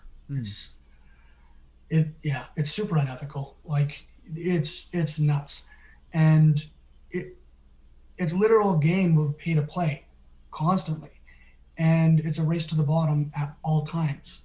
Like there is no winning, ever. Yeah. Because you're constantly told, oh, you made 5 million? Cool. And I didn't make 5 million, but you made 5 million? Cool, man. Why are you not making 10? Or you made 10? Cool, man. Why are you not making 25? Or you made 25? Join my mastermind. I'll help you make 100. And it's like, well, why? It's pretty cool if you even made 5 million, dude. I hate the materialism and constant search, like the vapid search for I need to be rich. I need to have some kind of social proof. I need to buy the nicer apartment, everyone just sort of ends up. I mean, I've seen a lot of gurus who they quit and they're miserable and they're broke. And you go, you made $40 million in like 10 years and you burned through all of it. How'd you even do that? You need it's the clout. Unstable. You need the clout. You need all of the things to show the people on the ads to get more in. Like,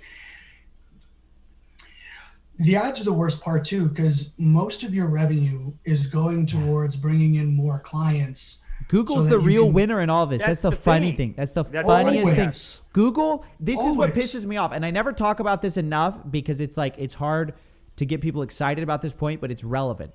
Yeah. Who's the winner when Dan Locke spends $10 million on ad spend and makes $11 million that year? or $11 million that month. Yeah, it's not Dan Lok. He made $1 million. No. It's Yeah. Google. It's Google. Google. And they're not making that much money. They never tell you what their ad spend is. They're just telling you gross numbers half the time. It's huge, man. I'll tell you straight up. Ad spend for most of these guys are, Yeah. you know, if you're making $10 million a year, you're on average you're spending between $250 to $750,000 a month in ads on maybe one platform. Yeah, and plus the gurus. That's I mean, we're nuts. talking about when you go with the ads and the gurus, they're losing money. This is the crazy thing. They're not making any money. And it is like a virus on our society in the sense that it just keeps growing. It's like these little dirty, it's like these filthy little tentacles getting more people. Man, someone in my family just joined MLM, Pampered Chef just joined the MLM and just selling it, you know, just at a family like, hey, you're going to buy the air fryer, right? Hey, you guys are getting an air fryer, right? The family kicks in because they don't want you to go broke. Like, yeah, they feel bad. That's terrible. That's so bad. It's so bad. I texted them after a price comparison. I'm like, 300? It's $100 at Home Depot. Dude, it's $300. And they're justifying it. So it is like this weird thing where it's this mind virus that gets in someone's head. You can't talk them out of it. And now they're going to go sell it to 10 more people. You're in this space all the time. And that's one of the things that they do. I say they as like they're this big thing, but that's one of the things that's done is you're brought into this space. Well, can I name it? Well, I've already done it. You're brought into a space. Can I say Russell Brunson's company, or are you going to get in trouble? I don't care. Go ahead. I don't give Okay, cool. So you bring it inside of a group like ClickFunnels or any of these guys' groups, and you're around people all the time that are posting their wins consistently. And it gives you this like inclination of you're almost there. You're almost keep going, don't stop. Oh, you want to quit? I totally get it, man. It's hard work. But look at Jimmy Jam one here. funnel away. That's it. That's it. And you can take that one funnel away mentality and use it for your 1 pound away, your 1 date away, your 1 conversation away, your 1 insert, thing here away. Yeah. And human beings are minds. When you're in that space, that's it. You're done. Like, you're eventually going to buy. You will, because you're around it so much. And with the honeypots, sorry, good. Yeah, that it's just like, this is the way it is, and there is no other way. So I'm going to do it because, well, this is the way it is. So what are you doing after this? What do you want to get into? I want to get back into what I did when I was in my early 20s before I made this mistake. I want to start a YouTube channel, and I want to talk about my reptiles and my life. And True. Okay, well then now I think you should have a better camera. But anyway, that's for another time. I will be for another time. I'll be getting an actual camera that's functional. But that's great. That's really what I want to do. I just want to educate people about reptiles, reptile education, my passion for them. Talk about my life and my day. Oh, dude, this is so much more interesting than your how to make money online garbage. Like if you're passionate about something, that's what you should be talking about. Yeah. And this is something to be talking about too, because the community really, it helps a lot to hear people come out of it. And one of the things you were saying even about like, when's your first episode on Bill Gates if you're talking about reptiles? Yeah. But I just found out about that myself. I was like, what? Yeah. Bill Gates? Yeah, but you're talking about like one more day. I'm hearing a lot of these podcasts and they're like, that becomes like 10 years, 15 years. Like you are wasting someone's life. It is like this weird mind virus. It takes a hold of someone. You can't tell them. No. You can't say shit to them. When you're in, you're in. They're not going to listen. It's and a cult, it could be man. 5-10 years. It is culty, man. Yeah. It's so bad. The thing is like I said, like the average person doesn't make any money for 2 years straight. And and you're told, well, like keep going and just tweak this and tweak that. And like, yeah, you could do that. And something might all of a sudden work for you. But if you can't maintain it, the whole thing is just terrible. Bottom line.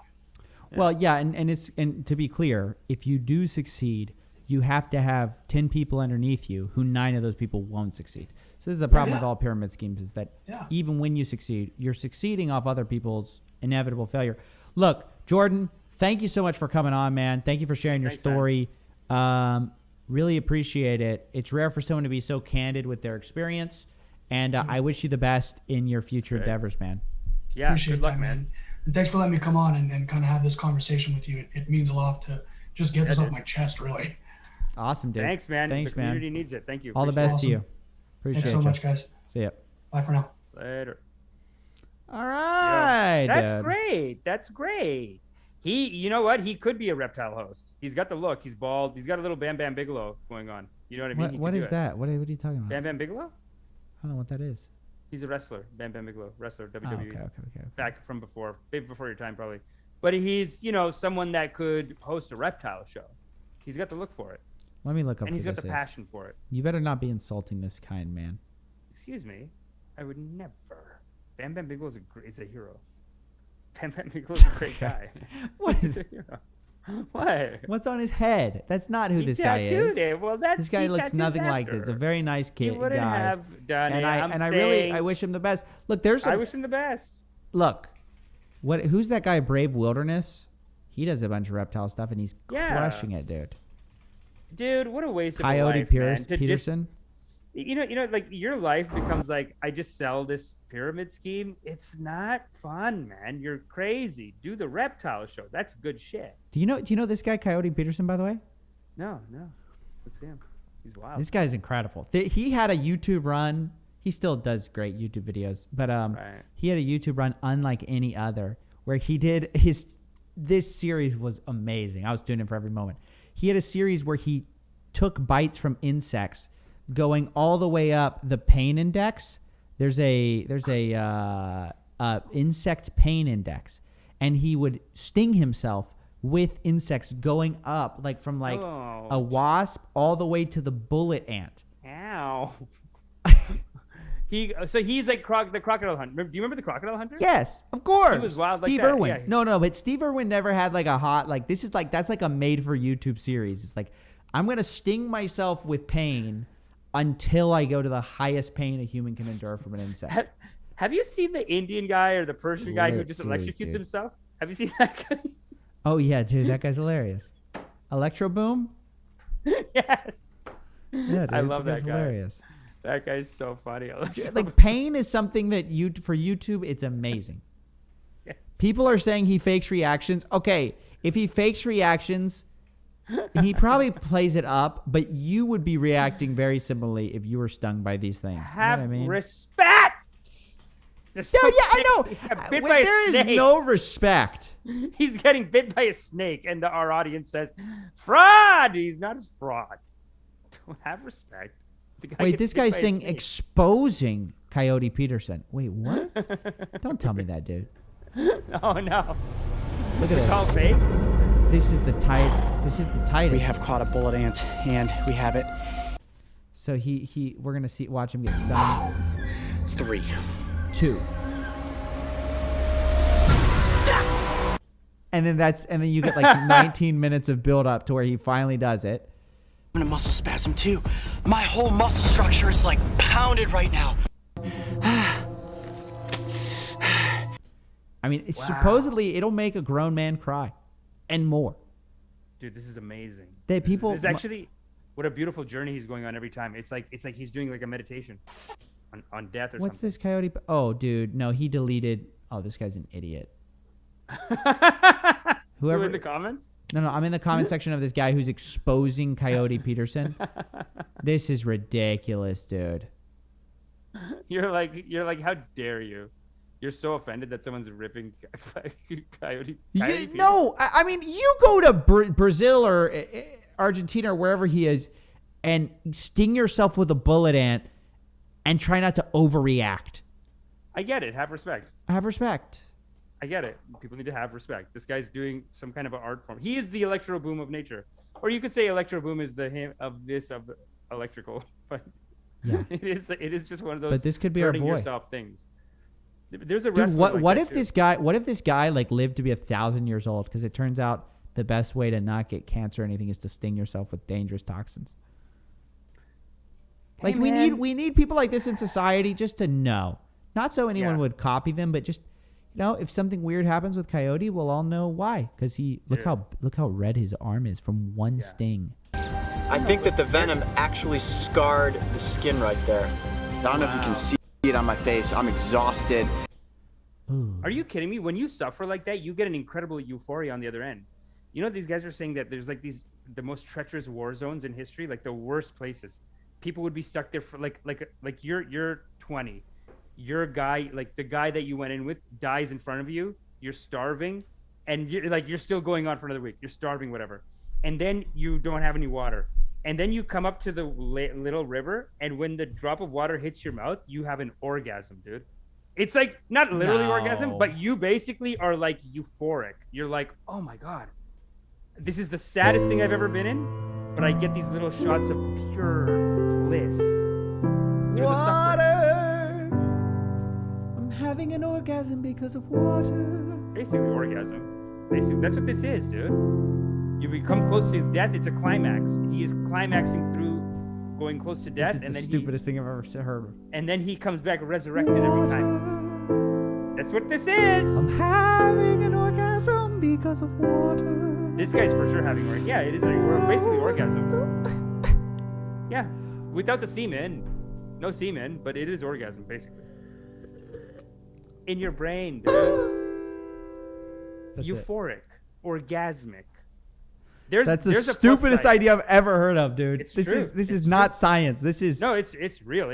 Your brain does it after a while. Your brain just says, well, you have to be happy somehow. Brain and it just floods said, no, because dude, your brain makes the chemicals. It makes the chemicals. So you have a little sat water. in the desert for a very long time. Or you look over the mountain. And it's time for an orgasm. You look over the mountain, it's beautiful, and you nut, dude. You looked over that mountain for a very long time. You thought you were lost, but now you're found. Helicopters came to get you. You see the helicopters, they're here to get me? Oh! They said, you're gonna die. But I said, but not before I nut. After I drink this water. That's a nut. Great song. It's a beautiful song. It's a nut. This guy, why do you think he does it? Why do you think he does it? It's like a nut. It's a higher level of nut. Your soul nuts because you think you're gonna die. Okay, this is adult. This is a kid show. The 13-year-old bot's here. Amish? 13-year-old bots. Okay, Stop. Billie Jean. This guy. No, but there is a joy in making yourself suffer, though. Pain and pleasure, they go hand in hand. Okay, that's enough. I've had enough of this. Your pain and pleasure. It's like BDSM shit, dude. You know why? You never did it. You didn't do kinky stuff. This is the issue. It's fine. It's fine. Don't worry about it. Wow. It's fine. You didn't do kinky stuff. It's fine. We're talking about my love life right now? I'm just saying, like, some people get into that weird shit too. I'm not into it, but they like. Oh, sure. Don't back out now, Amish. No, but I've dated girls who are like, they want you to do stuff that you're like, that's weird, but they've developed a kink. They make you sip some water, huh? A BDSM quality to them. Dude. Look, man. Hey. When you go there, look, there's a reason. Once you get bit once, you say, I'm alive. Have you seen the snake churches? Money. We talked about the snake churches already. Yo, let's not talk about that. We got a lot of show left. We do have a lot of show left. Let's wrap it. Let's wrap it up. Okay, dude. Let's we got to talk about Joe Rogan is in the news again, ladies and gentlemen. By the way, hold on. This isn't Joe Rogan. Hold on. By the way, though, Anand, make sure you clip that whole nutting thing. I think that was great stuff. Please don't clip that. Clip that, put a good thumbnail, and put like some kind of a eggplant on it. I think that's great for the. Definitely don't do that. Look, these are the karmas, and they must be done, Anand. So let's talk about Joe Rogan. Jeez, dude, what the heck is going on? What did Joe Rogan do now? Which Joe Rogan is it now? Okay, we got to talk about the Rogan universe, ladies and gentlemen. If you're a guy in between the age of 35 and probably 15, you're in the Joe Rogan universe. Let's get real. But recently, another Guruji of the comedy space is coming taking shots at old Papa Rogan. Nobody does this, by the way. So here's the thing. Rogan has an entire extended universe of people sucking on his teeth. Let's be real. Where they'll never say anything bad about Rogan. Or his comedy. Because Rogan is righteous, brother. No. No one will ever say, hey, Rogan, maybe you should stop humping stools. Nobody will say that because they all secretly want to be on Rogan. Yeah. Nobody ever tells Rogan, hey, you got a tight podcast, but this isn't that funny. No, nobody. You can't say that. That's mean. That's being What? mean to him. It's just being mean. You can't. You say want it. the Rogan hit. I don't want it, but You're I know. waiting for the Rogan hit. Yes. No. Yes. No. Yes. The stand up sucks, and I've told other comics, and they get offended. It's like, no, man, it's good. It's like, guys, stop. Yeah, You're not watching he's Joe already the Rogan number one stand-up. podcaster. You don't have to be the number one comedian. He's a great podcaster. The podcast is the work. But of here's like the a point. Lifetime. Here's the point. Yeah. Let me get to the point. Nobody criticizes this man. You know who did though? Who? The guy who sort of exists somewhat outside the mainstream comedy space. Comedian, actor, producer, Mr. Bo Burnham, ladies and gentlemen. Can we get a big round of applause for someone finally speaking the truth? I didn't think he would. All right, let's do it. In his new stand-up special, Bo Burnham releases a song about comedy where he takes a little hot rip on comedians thinking they're changing the world. He has some lines like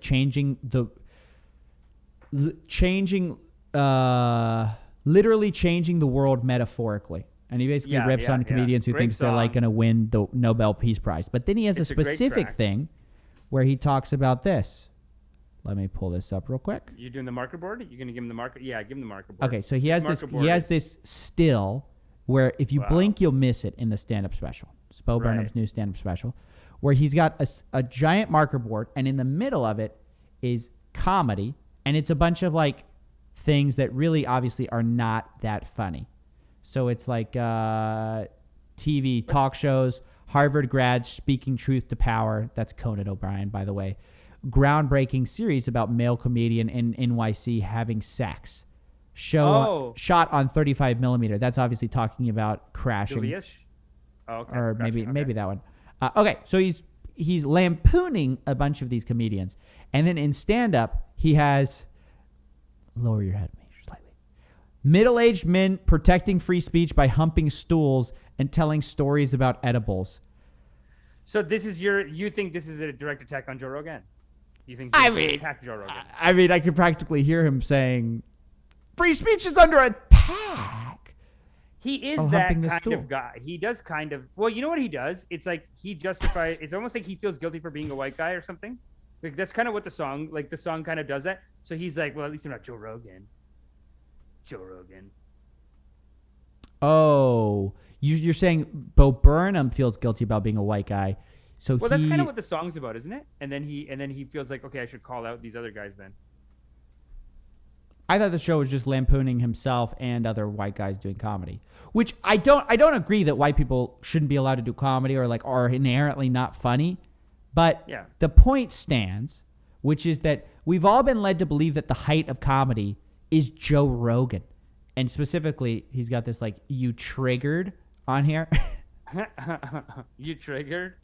Yeah, I know. That's why that is a good rip. It's a good rip. And let me just say this.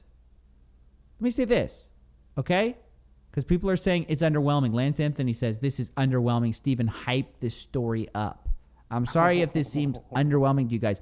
You've got to understand. Detective work. Papa Rogan never gets criticized for anything. Nobody ever criticizes this guy. No, you just pretend. So for a mainstream comedian on a 100 million view probably viewed stand-up special to be lampooning the biggest guy in comedy or in the comedy scene, it's kind of a big deal. It's kind of a big deal, but you know what? Inside of the stand-up comedy scene, the Joe Rogan is like the jock side. Remember I was saying this? Like there's like it's mostly white guys in comedy, and it's like two halves. There's the artsy side and there's the jock side, and they kind of beef with each other all the time. So Bo Burnham is artistic side. He's ripping on Joe Rogan and saying like, yeah, you jocks, that's your main guy. He's okay, and D'Elia's a pedophile. Yeah, well, fuck you guys. What you find, and this is what's interesting, is that any kind of like self-aware, ironic humor like Bo Burnham has always cuts at itself too. And you've got to notice that. So Bo Burnham, as he's making fun of like white comedians and stuff, he's a white comedian. So you're sort of making fun of yourself. I do agree though that can we stop calling Joe Rogan like a great stand-up guy. I mean, he's just not. That's fine. And then also they have here stand-up podcasts, cauliflower ear. That's obviously a reference to Brendan Schaub. See, that I think Joe Rogan deserves more criticism for, because the stand-up, look, he's doing his best, and that's what he's got. Okay. Okay, fair enough. He's doing his best, and that's what he's Why got. are we and hating? we can say, hey, you're whatever. But there is criticism to be given with the you triggered type of comments, and then also this Brendan Schaub relationship, because this Brendan Schaub is an idiot, and basically Joe Rogan just makes him a famous. Yeah, let's be honest. Brendan Schaub doesn't exist as a comedian without Joe Rogan propping him up. Useless. Right? Such a shit comedian, and his show is whatever. I don't know. His show was a lot of inside dumb jokes. Like him and Brian Callen would just do these like, so then we called Chris D'Elia, and then he said this. It's like, guys, like we talk about the news and shit, not just our personal lives only. I thought it was a funny show. Okay, No? maybe I didn't watch enough of it, to be honest. I actually liked Brian Callen before all this stuff happened. What did Brian... Okay. Brian Callen's funny. I just never got into the show, maybe. I just never got into the show of the two of them. Because it always just seemed like, guys, you can't... Like rappers did this too, where like when Eminem got big, he made a crew called the Dirty Dozen. And it's like... Here's the thing. Go ahead. No, okay. sorry, go ahead. It's not... It's just not the best, right? So it's like, I always saw them as like, oh, this is the Joe Rogan, like, lackey... You know what I mean? Like, right. We've given too much power to not Rogan as like a podcast, because I think he has some cool guests on, but as a tastemaker for comedy. Rogan is the de facto tastemaker. And if you're a comedian, you basically have to kiss his ass. Let's be real about it. Let's be real. Nobody talks trash about Joe Rogan. He's the new Johnny Carson. If you're a comedian and you're on Rogan, you immediately become 10 times more profitable. So everyone wants to be on Papa Rogan, but that also means that he can put like dumb comedians on and instantly give them careers, even if they're idiots. So let's watch a few Schaub clips. He's one of my favorite fools that we never talk about. Foolish, utterly foolish. Look at this. Look at this. Utterly foolish. So this is one of Schaub's mini isms. So he's a former football player. People think he got CTE. No, fighter too. And that. Okay. He was a fighter as well. People think he has CTE. It's just not there yet. But that's okay. But not in the UFC. Ed Suarez, I'll never forget this, when we were at Black House. I forget who it was. I think it was... Hold on, you got to play that again. Hold on. He goes, I'll never forget this. And in the space of 2 seconds, forgets. Ed Suarez, I'll never forget this, when we were at Black House. I forget who it was. I think... You know what? Though, no, American football. Brian Ortega, when I first got the UFC, they told me he was fighting. I forget, it may have been Clay Guida or something like that. And I go, God, they all have brain damage, dude. And then he goes, it's okay, but not in the UFC though. So it's not okay. Twice. It's just not there yet. But that's okay. That's okay. But not in the UFC. But not in the UFC. So it's not okay. You said it was okay, not okay. You said you'd never forget. Ed Suarez, I'll never forget this, when we were at Black House. I forget who it was. Guys, this is one of the comedians of our time right here. Thanks to Joe Rogan. This is one of the top comedians out there. He sells out all his shows. What? I think basically Brendan Schaub was going to die doing UFC. Like he was going to get just brain damage, knocked the fuck out. So to save his life, Joe Rogan said, can we just give this idiot a podcast? There's literally an episode for like 2 hours of it. It's just Joe Rogan telling Brendan Schaub, stop fighting, you idiot. You're going to lose everything. You have a kid. Oh, yeah. You're done. It's like you're done. Not even making sense half the time. Stop fighting. Doesn't make sense anymore. You're out of the game. And like they had to have like a intervention with him. Yeah, because he's getting brain damage. Look, people say I'm nitpicking. No, this happens literally all the time. This subreddit used to be their podcast subreddit. Now it's just a bunch of people making fun of them because this is a recurring thing. Yeah. Yeah, no, it's interesting how they fell and like the mood dropped around them after Chris D'Elia. Well, I think it's still fun. Like I'm almost more entertained by the combination of the show and the hate subreddit than I am by either of them individually. Neither of them would be funny individually. They're but together, it's beauty. Here's the thing. People with fast cars, especially big guys. Here's another moment of just Schaubisms. So he goes, people with fast cars, da-da-da. Here's the thing. People with fast cars, especially big guys with dope cars, the one thing people do, it doesn't matter if you're any of size, they go, how do you... Any of size, first of all. But, okay, he goes, look, anybody talking about Lambos, they immediately say the same dumb reaction. Fit in that thing. It's like, oh, that's your takeaway from this dope-ass car? Jeez, I can't believe you fit in that thing. Yeah, okay. That's the takeaway, huh? Twin turbo Lamborghini, Aventador. He's racing it. Is he racing it? At the track. That's not Aventador. That's the smaller one. I can't.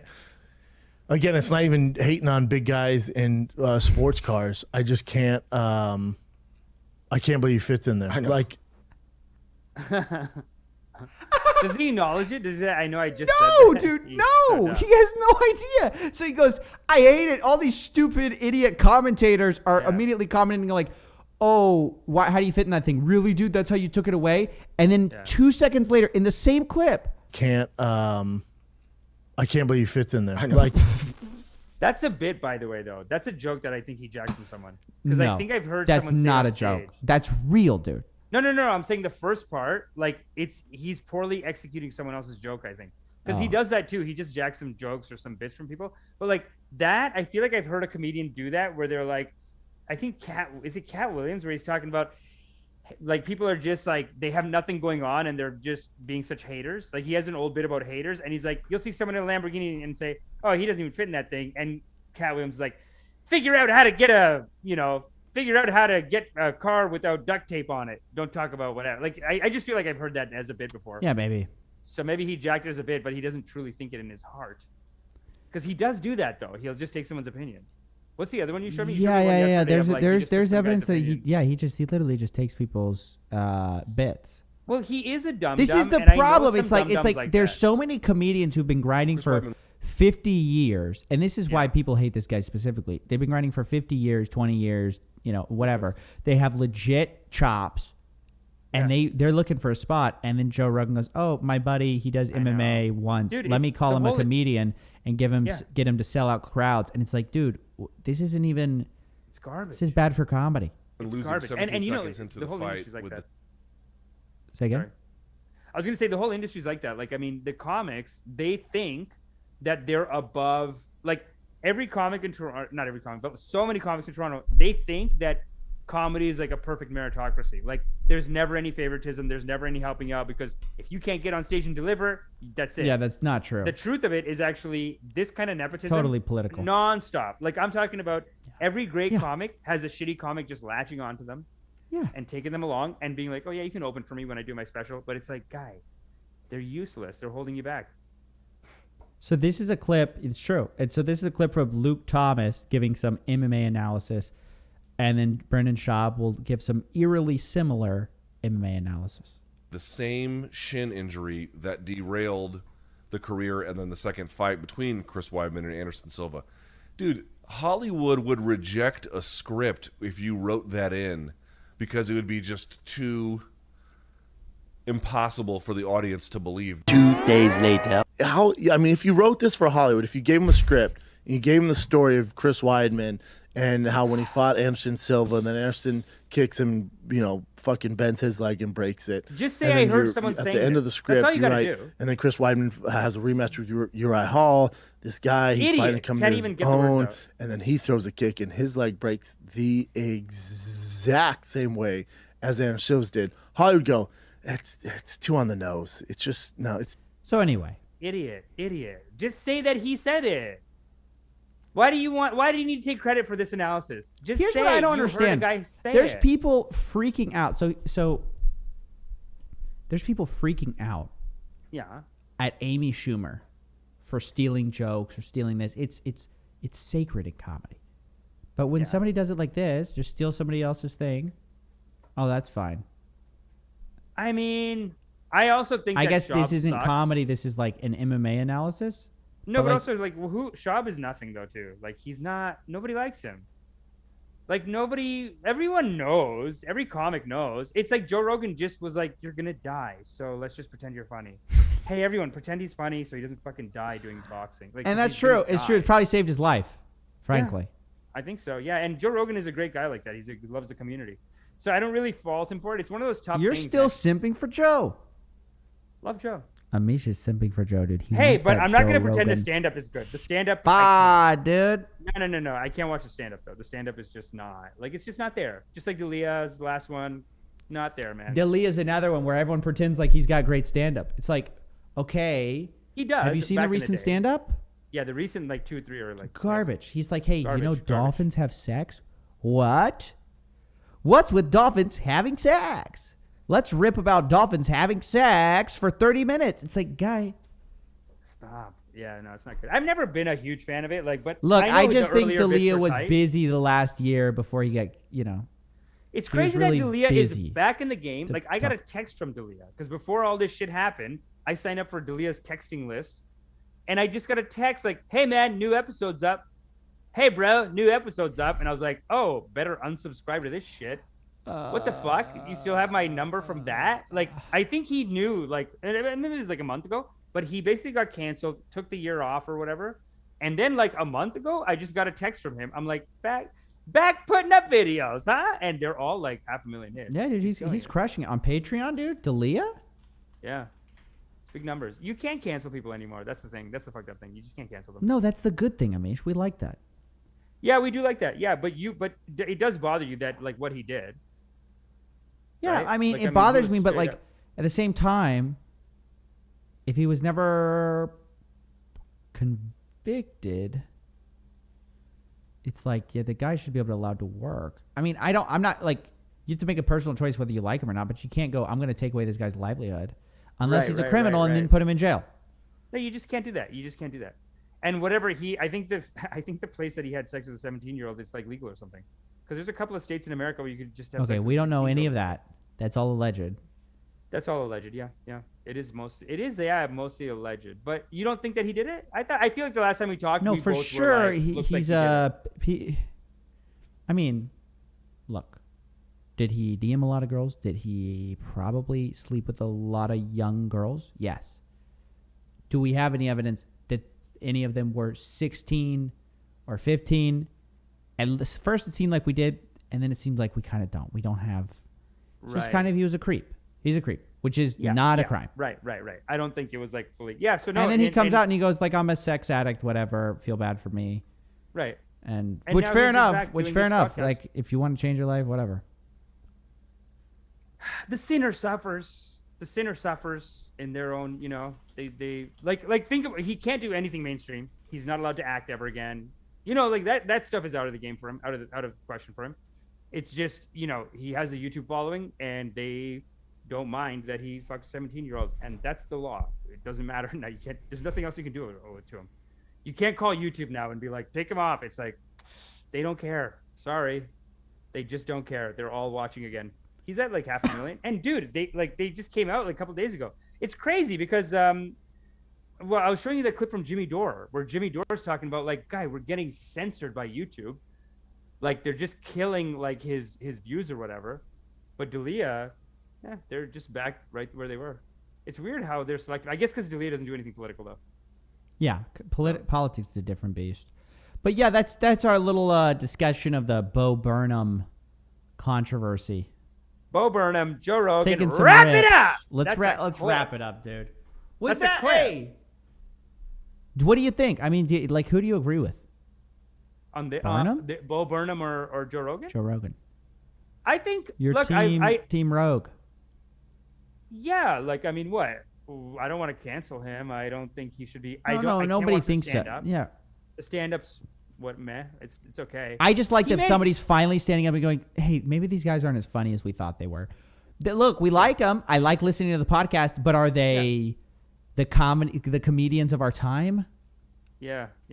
It's weird too. Even I remember I was watching like Joe Rogan. I think Jordan Peterson was on Joe Rogan, and he's like, you did a bit where you climbed on a stool and became some kind of a monster. You embodied the monster. It was beautiful, Joe. It's like, stop it. Like it's not that good. But they all jerk each other. You got to do it. You got to be. It's dude, like if I see you on Rogan, you're gonna be like, dude, Rogan. Love that new special. And you know what I'm going to say? No. It's okay that you do. And I'm going to say, Amish is just playing the game, guys. Don't hate the player, hate the game. It's not playing the game, dude. We have to be encouraging to the community, Steven. We have to be encouraging. He's doing his best, and he's putting out a stand-up comedy special. And if that's as funny as it can be, then that's all he gets. You can't say not funny. You can say it, but it's rude. Why say it? Because no one will say it. Because everyone wants to be on the show. I know, but when nobody says it, when nobody says that the emperor has no funny, it's not. You have to say it. Stand up on the podcast. He's funny. The podcast is great. Yeah, he's not that funny though on the podcast. He's not. He has funny people on the podcast. It's a 3-hour podcast, and like he throws in little bits. I just feel like let's just call him a podcaster. He's a great podcaster. Great podcaster. All the props to him for being an amazing podcaster. Yeah. Is he the?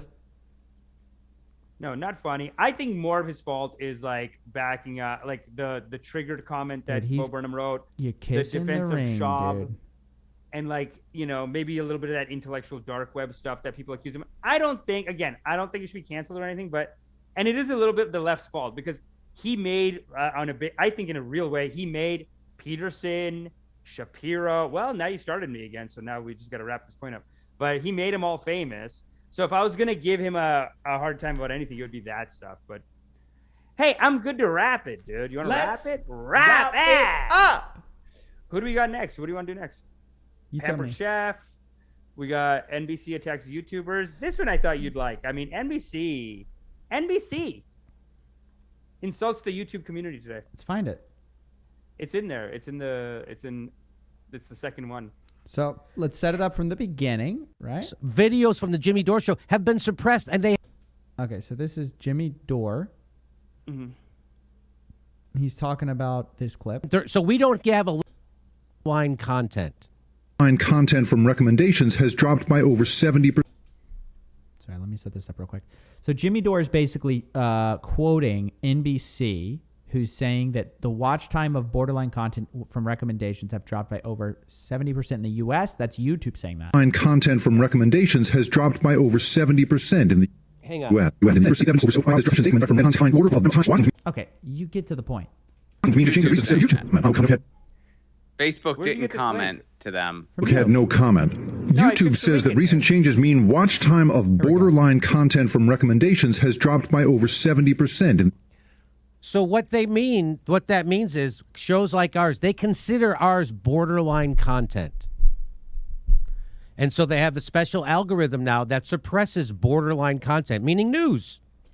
Basically, yeah, he's saying political news is getting ripped. Dude, this has been a problem for a while. Brother. It's been a big problem. But dude, this piece that they brought up is such bullshit because MSNBC right now, especially with Trump gone, they make no money. Yeah. It's done, and now they come up with these attacks. It's ridiculous. Yeah, I mean, though this has been an ongoing problem. Yeah, with YouTube destroying people like, there's just a war on independent media. I mean, this is a known thing, and it's been ongoing for a while. It's just like when Taylor Lorenz sits at a clubhouse room and like tries to catch people saying the R slur. It's like, aha, I caught you. It's like, dude, you have nothing to do. You sit at the New York Times. You're pretending like you're speaking truth to power. In reality, you're just trying to shut down more independent media. Yeah. You know? And yeah, you're not holding the president to account. You're just like kissing ass to the president and stuff like that. Like, because they are these access people, so they just get like, oh, we're allowed to go talk to the president whenever we want. So the truth is that independent media has always existed at odds with mainstream news. Why? Because they both hate each other for what they're not. So CNN hates the fact that independent news can rip and dip on whatever they want. They can't do that. They don't have editorial control. They need those clicks to run these massive media operations, right? They need to say basically the party line. Whose side am I on? Democrats? Okay, I got to say what the Democrats say. The Republicans have to say what the Republicans say. So they're jealous of the independent media. Independent media, they'll never tell you this, but the truth is that they're also, they want that top spot. They're jealous of all the preferential treatment that people like CNN, Fox News, all these guys get because there's some big conglomerate that YouTube is willing to work with. So YouTube has basically struck deals with all these authorities They call it raising authoritative voices. If you remember our rip and dip on YouTube's freedom of the press thing, where they awarded themselves a necklace of freedom of speech. Remember that? The 4 R's, one of them was raising authoritative voices. Who are those authoritative voices? Right here, baby. You got your CNNs, your NBC, your ABC, your Fox News, all these guys who are conglomerates, and it shuts out independent media. You can't be an independent media talking about coronavirus and getting the #1 spot on YouTube. You can't be talking about Fauci's emails and getting the #1 spot on YouTube. You can't be in any of these controversial topics. All the search terms are not algorithmically decided by watch duration, by how good the video is. They're decided by who does YouTube trust. They don't trust David Pakman. They don't trust Steven Crowder. They don't trust the Kyle Kulinski show. They don't trust The Rising, The Hill. Who they trust, they actually do kind of like Rising. The Hill they do. They like The Hill because they are a conglomerate. But they don't trust people like, I don't know, Ben Shapiro, one of these other like pundits or whatever. Jimmy Dore is wacky Jimmy too. Dore. He's wild. Jimmy Dore goes off. But people should be allowed to see those different types of content. What do you think, though? Do you think he's righteous? I like Jimmy Dore. I like him. Here's too, why man. I like Jimmy Dore. I don't think he's controlled. I like people who I don't believe that they're controlled or lying. Wow. And by control, I don't mean like shadow puppet. I mean they're not held down by these access problems that we are talking about a lot here, which is that you can have Fauci emails never brought up at a press secretary thing when that's the biggest thing in the news. How's that possible? No. Jimmy Dore would bring that up. Right. That's my point. So I like him. I don't agree with him on everything, but I like him for that. Yeah. He looks unhinged, though. So this clip is good because he's talking about how he thinks his numbers are suppressed. If you continue that one on.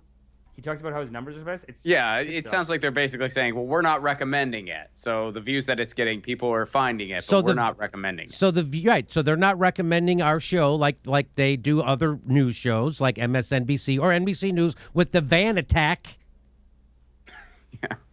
So they're not so we don't have a level playing field with NBC News. We don't have a level playing field with CNN. We don't have a level playing field with Fox. We don't have a level playing field with Vox. We don't have a level playing field with the Young Turks. We're not on the corporate algorithm. Even Young Turks. We're being suppressed. So they brag. This is YouTube bragging that material like ours, videos from the Jimmy Dore show, have been suppressed and their views have dropped 70%. Now, at the beginning of the COVID, we were getting 15, 16 million views a month.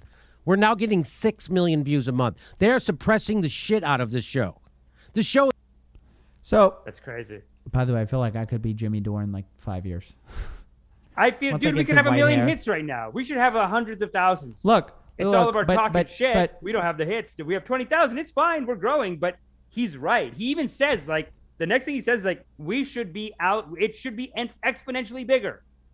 How could we go lower in the hits? No way. Okay, to be clear, sometimes some people just make excuses for bad content and go, I'm being suppressed. I'm not saying that's what he's doing.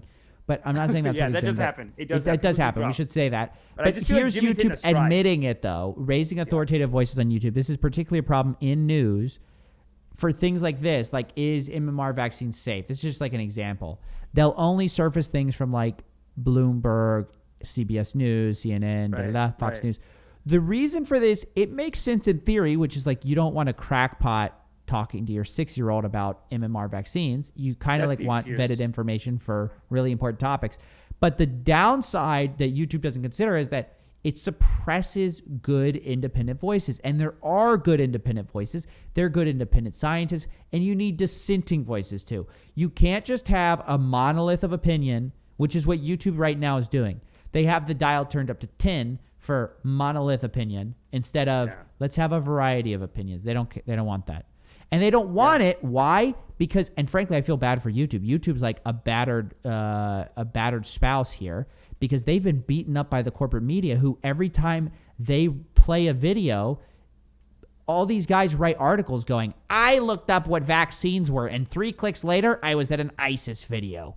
And all the advertisers go, whoa, we don't want any part of this. So then YouTube has to go in, tweak their algorithm, screw everything up because they're trying to appease all these Washington Posts, the New York Times, all these big establishments because they don't want their stock price to fall. So it's this giant web of people covering their ass and trying to prevent themselves from getting in trouble. But it's led to a worse YouTube, in my opinion. Yeah. And I mean, what are you going to do about, so it's basically these guys and then the con artists. Like so much of their advertising money is coming from these con artists too. I wonder if it even compares, but yeah, these guys just came in at one point and said, you got to get rid of you got to clean up the riffraff. And YouTube said, okay, we want to be good. We want to listen to MSNBC.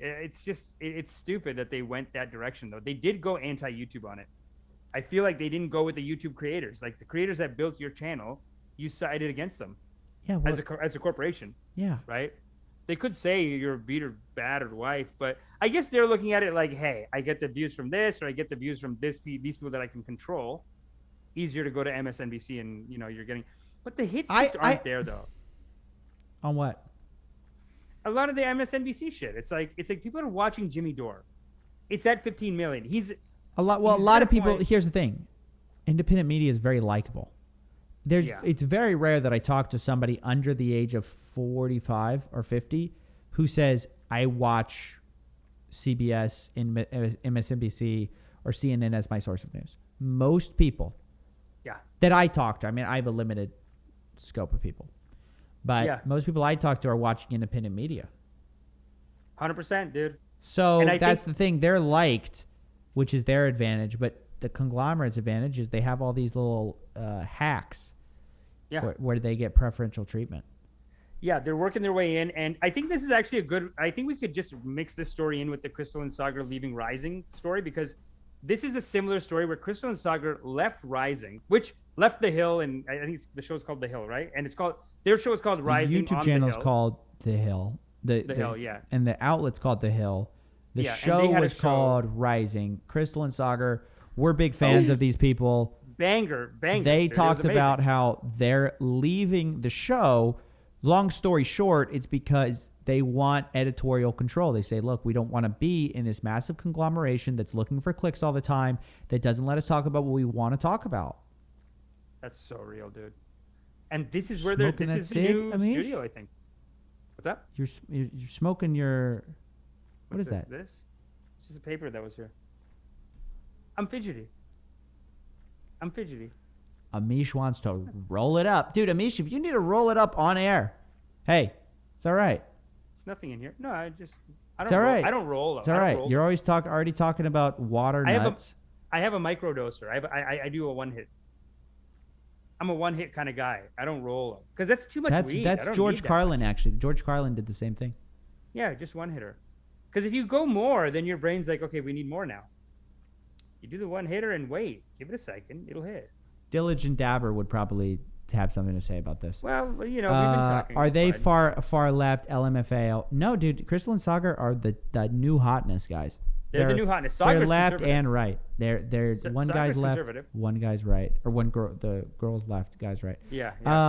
And another great thing he was saying on this podcast too was he was talking about how Tucker Carlson gave him a start, so he felt like a bit of loyalty to him too. But then he was saying when the voter fraud stuff came out, I feel like that was his opportunity to be like, okay, I don't have to be nice to Tucker Carlson anymore, just because like Tucker Carlson gave him his first job, helped him out, whatever. Yeah. But then was kind of on board. Well, like until like the lawsuits came in, I think Tucker Carlson was part of the it was stolen election. Why isn't the media talking about this? He's so concerned. Nobody seems to want to ask questions. I just want to ask the questions that nobody seems to want to talk about. You don't seem to be able to do that in America anymore. Ask simple questions. But on this show, on Fox News, we're devoted to answering the questions to the Americans want to respond to. Now, I don't know if that's a problem in the new communist Chinese party that Biden has set up. But here, I'm going to keep asking questions for you. Is the vaccine safe? Is it effective? Will it fill your brain with worms? I don't know. But we're going to be sure to find out. What was happening with the voting machines? Nobody knows. We've done no investigation into it.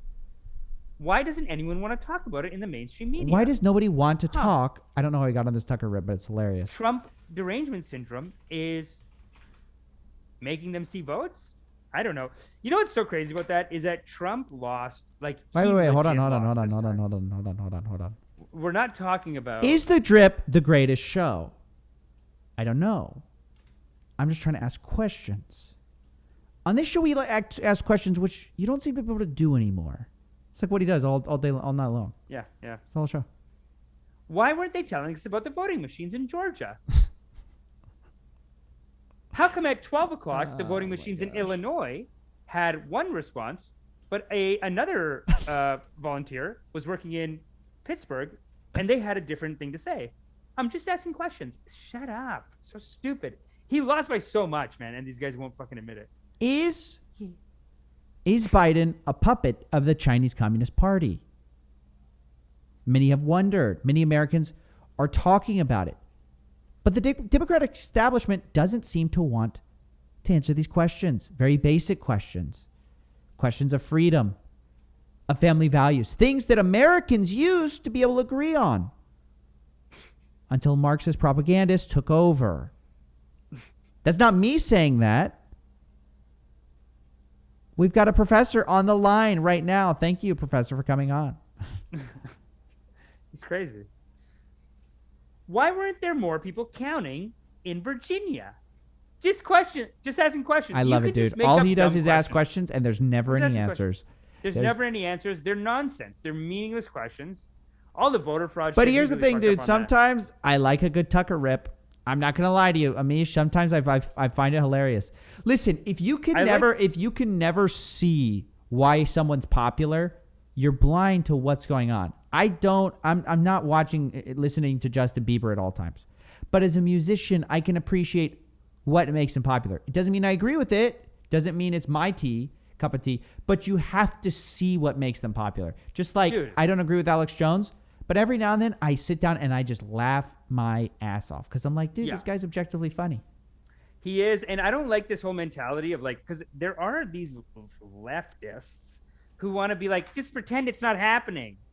Why don't you want to pretend it? Like, even with Trump, the whole time he's getting elected, they almost had this mentality, like, just pretend. And I'm talking about 2016. They're like, just pretend he doesn't exist. Don't look at him. And it's like, idiots. It didn't work. It's not working any step of the way. It's like, just look at it. Who cares? They're crazy. They have crazy theories. This guy, definitely, I've seen him do some like Muslims are taking Europe rips. Crazy. Because I talk to people from Europe and they're like, no. People in Europe have always been told me, there's no issue here.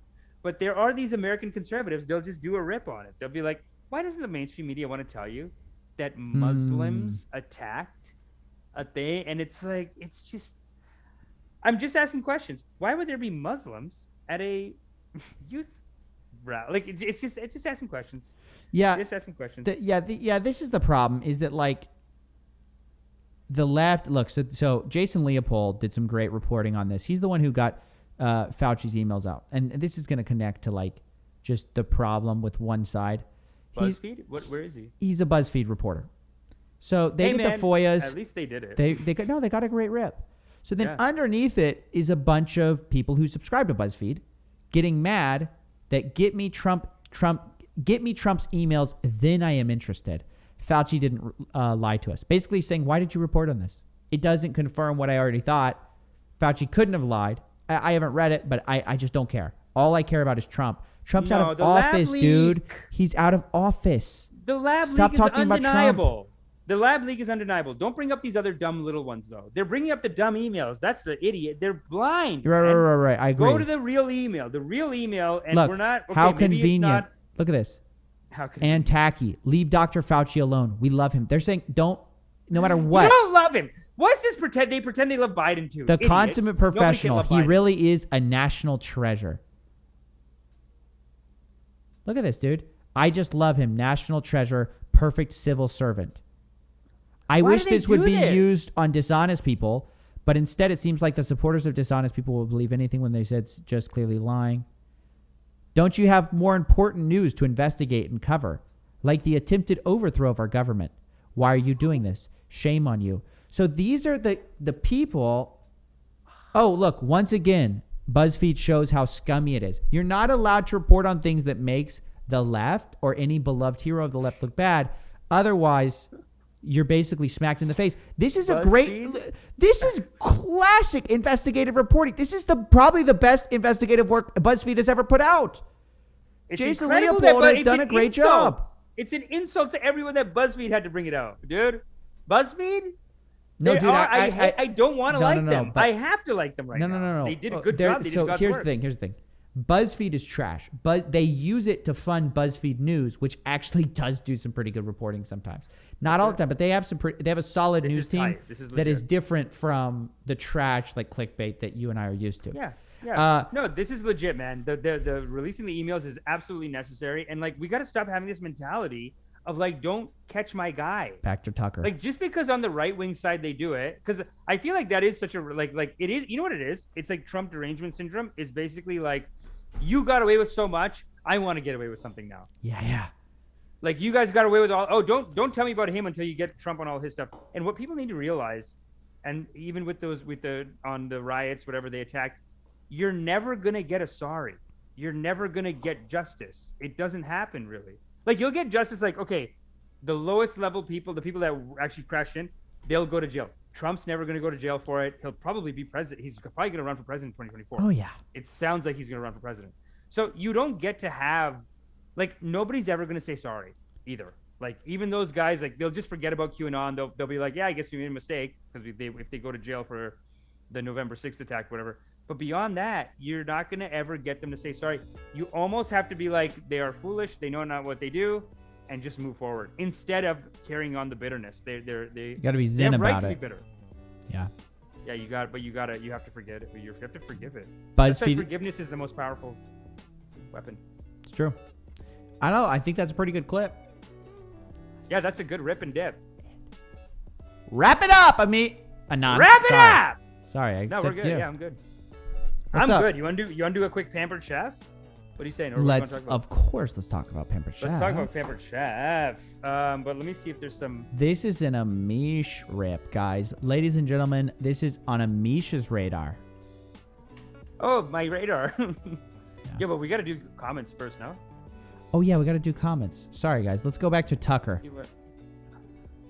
Ask us questions in Super Chats, guys. I'm just asking questions. LOL, good work. Guess what George Washington warned us about? 2 political parties. Yep. Katie and Sheila. I want a friend that'll mock me with impromptu jazz piano. That's great. I'm so grateful for this. I'm so grateful. Probably smell Katie and Sheila. Wow. What kind of name is that? Did you invent it in first grade? Katie and Sheila? How come I don't see that one? I see Ezekiel Mason, $2.01.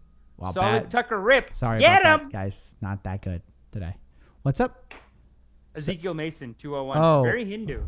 On the Gavin donation. DJ is Amish transgender. That would answer a lot. Lol. Wrap it up. I don't get that one.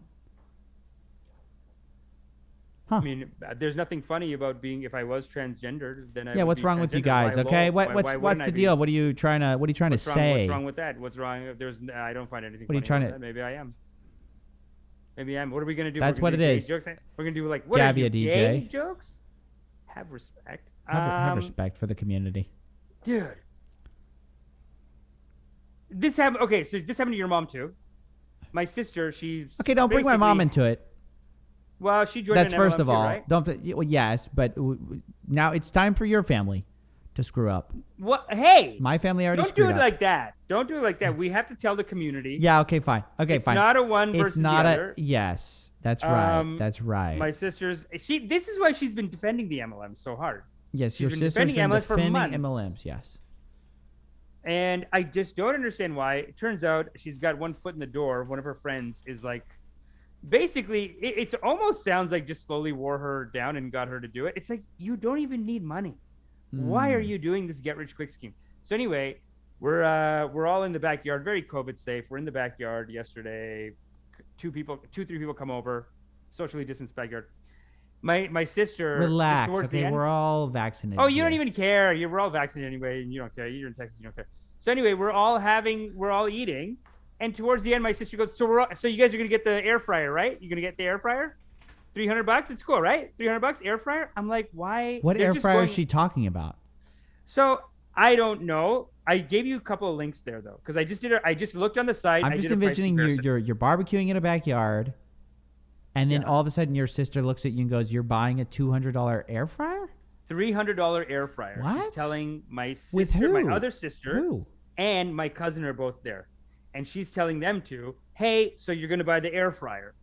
You're gonna buy. I got the air fryer hookup. You're gonna get the air fryer. Is that what she cooked with, and everyone said it was great or something, or like what? Not even. She didn't even do that much. No, I don't think she has this stupid air fryer. But it's $300 for this air fryer. So I was very proud of myself because usually I just start getting mad at her when she brings up this nonsense. I'm like, stop! Don't talk about this. What is she a unless part you're of? gonna This watch a Pampered goddamn- Chef thing you sent me?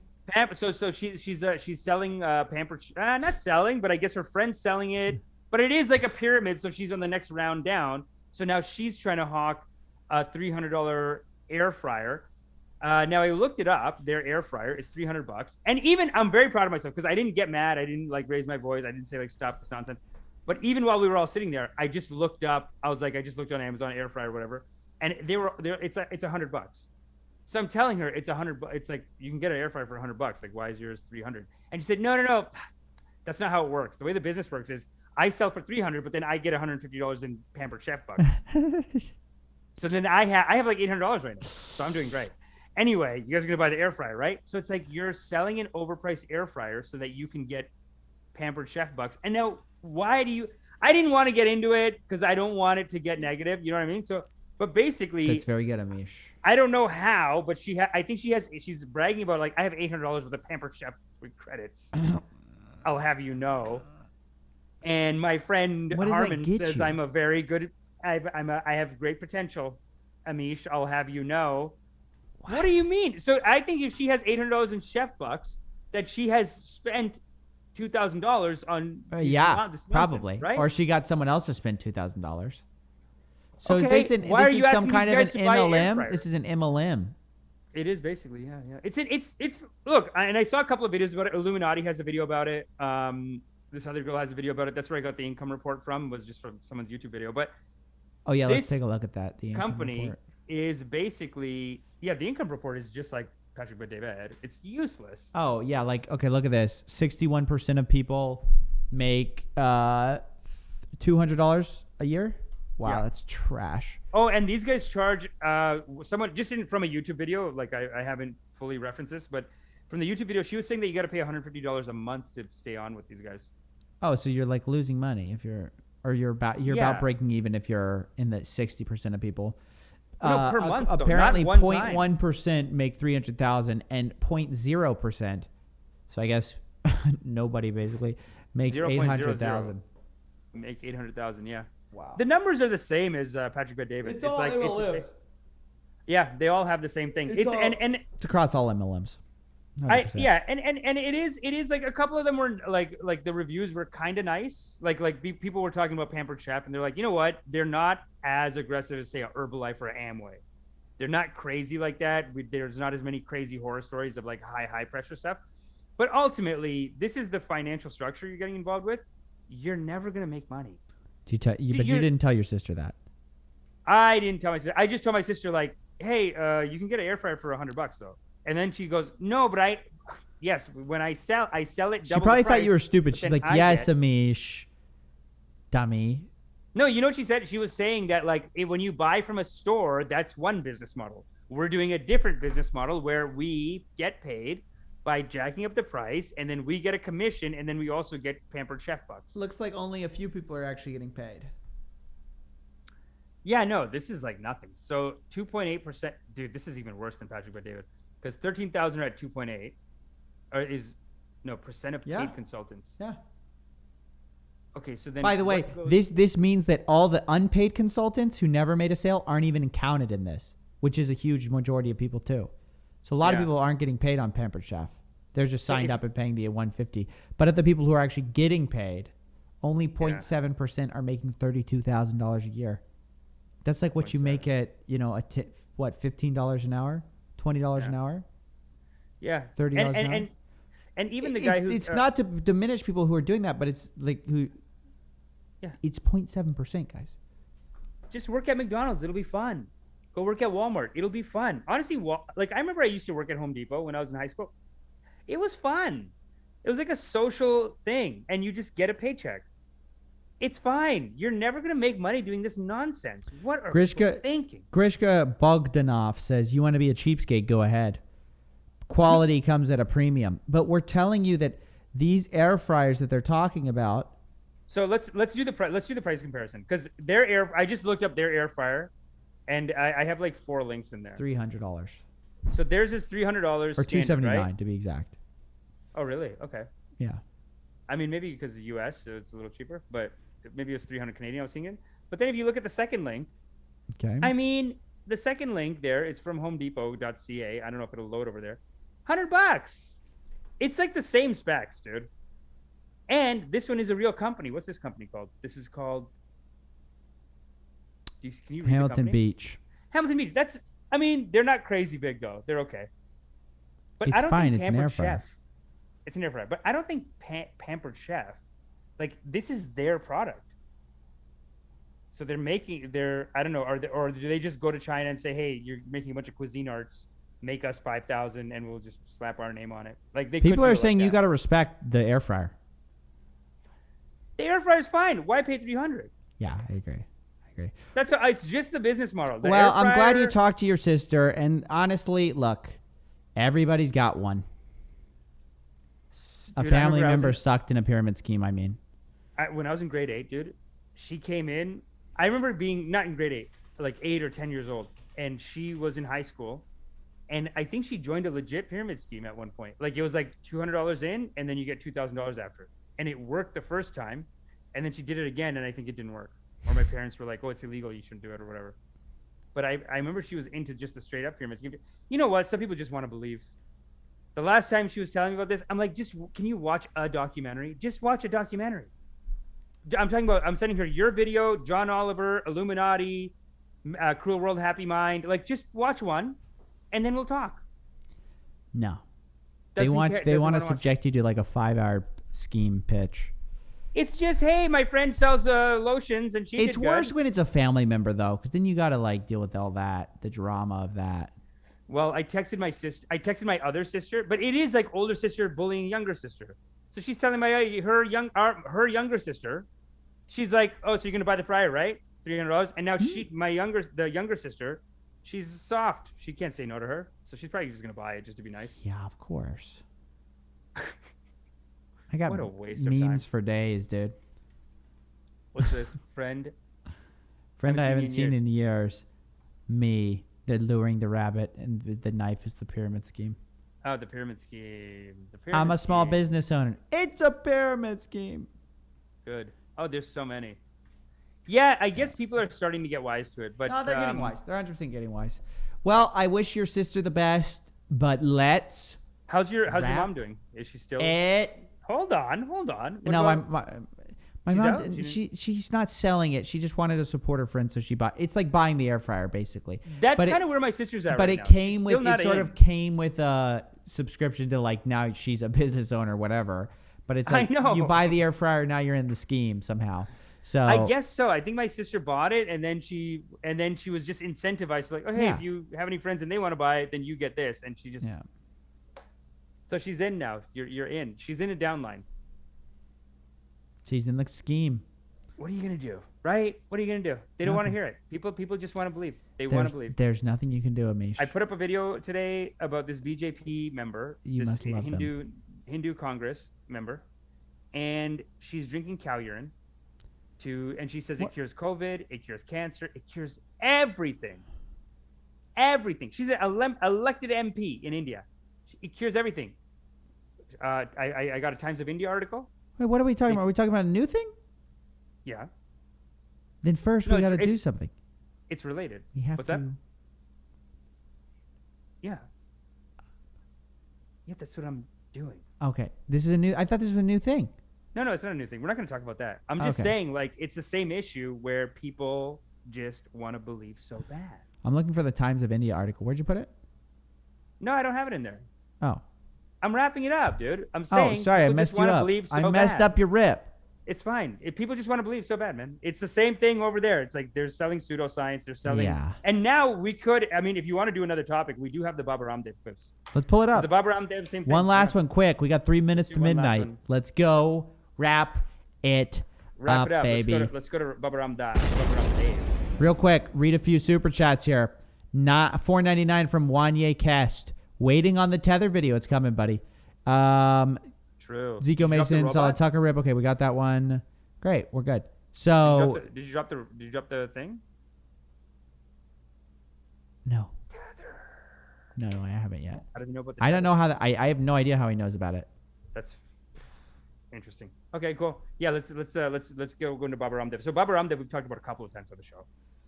Yeah, big sinner. Let me pull him up. The Indian Medical Association. He's hot. He's big sinner. He's ripping right now, dude. He's going off.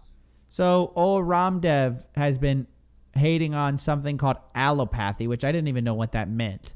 It's Western medicine. Yeah, okay. It's like, it's a way to just put it in the same thing with like homeopathy or whatever. Allopathy? No, I think they just use different words over there. Even on the other clip that I have, at the end of it, the guy goes, "These are the foolish utterances of the Baba Ram." He says utterances. And it's like, you just don't use those words. Allopathy might be a big word. Let's watch a little bit of this. Yeah. Yeah, now sent a legal notice to Baba Ramdev seeking a written apology and recall of statements allegedly made by him against allopathy and modern medicine, and also for the damage caused to the reputation of doctors who practice allopathy and modern medicine. The IMA hit out at Baba Ramdev over a video circulating on social media in which he dissed allopathy. The IMA has also said that... Yeah, dude, this is a very interesting news article. He has dissed allopathy. That he called modern medicine doctors murderers in the presence of the health minister while releasing his medicines. The Indian Medical Association has demanded that the Union Health Minister... Wait, he issued medicines while calling everyone else murderers?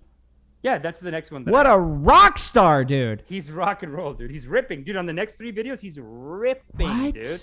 Let's go check this guy out. This guy must be stopped. Look, allopathy is a stupid science.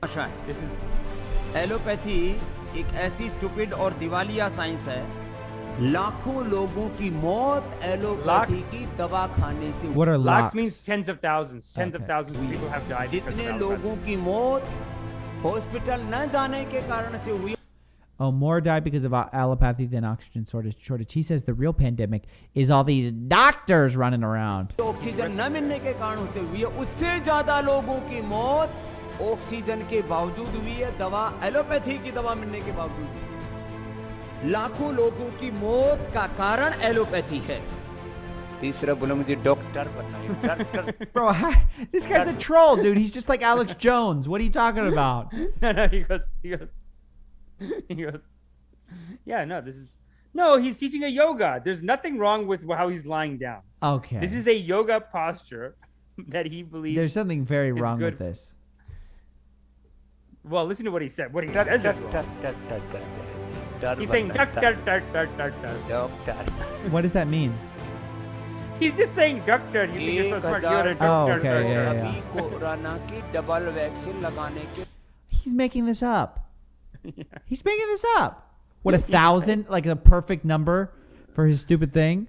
He's wild, dude. He's out of control. What is up with this guy? Look at the next one. The next clip is even more intense. Oh my gosh, dude. This guy is... He's wild, bringing the heat on it. If this guy was on YouTube, YouTube would have banned... Or if he was speaking English, YouTube would have banned him by now. Probably, yeah. They can't ban him.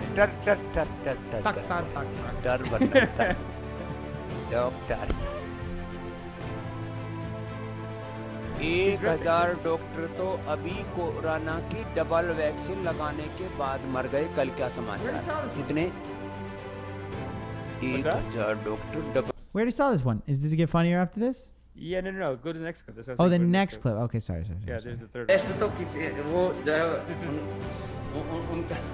उनका पाप भी कोई नहीं कर सकता स्वामी रामदेव को. लेकिन एक शोर मचा रहे हैं कि quick arrest Swami Ramdev. Quick arrest Swami Ramdev. He's saying I'm untouchable. He's saying they think they can arrest me. He says they're bop. That means their fathers. He's saying their fathers cannot arrest me. Oh, the bop. He insults their father. He's bringing in the father. That's he's saying. Even their bop cannot arrest me. I'm Baba Ramdev. I'm Baba Ramdev. I have guns back here.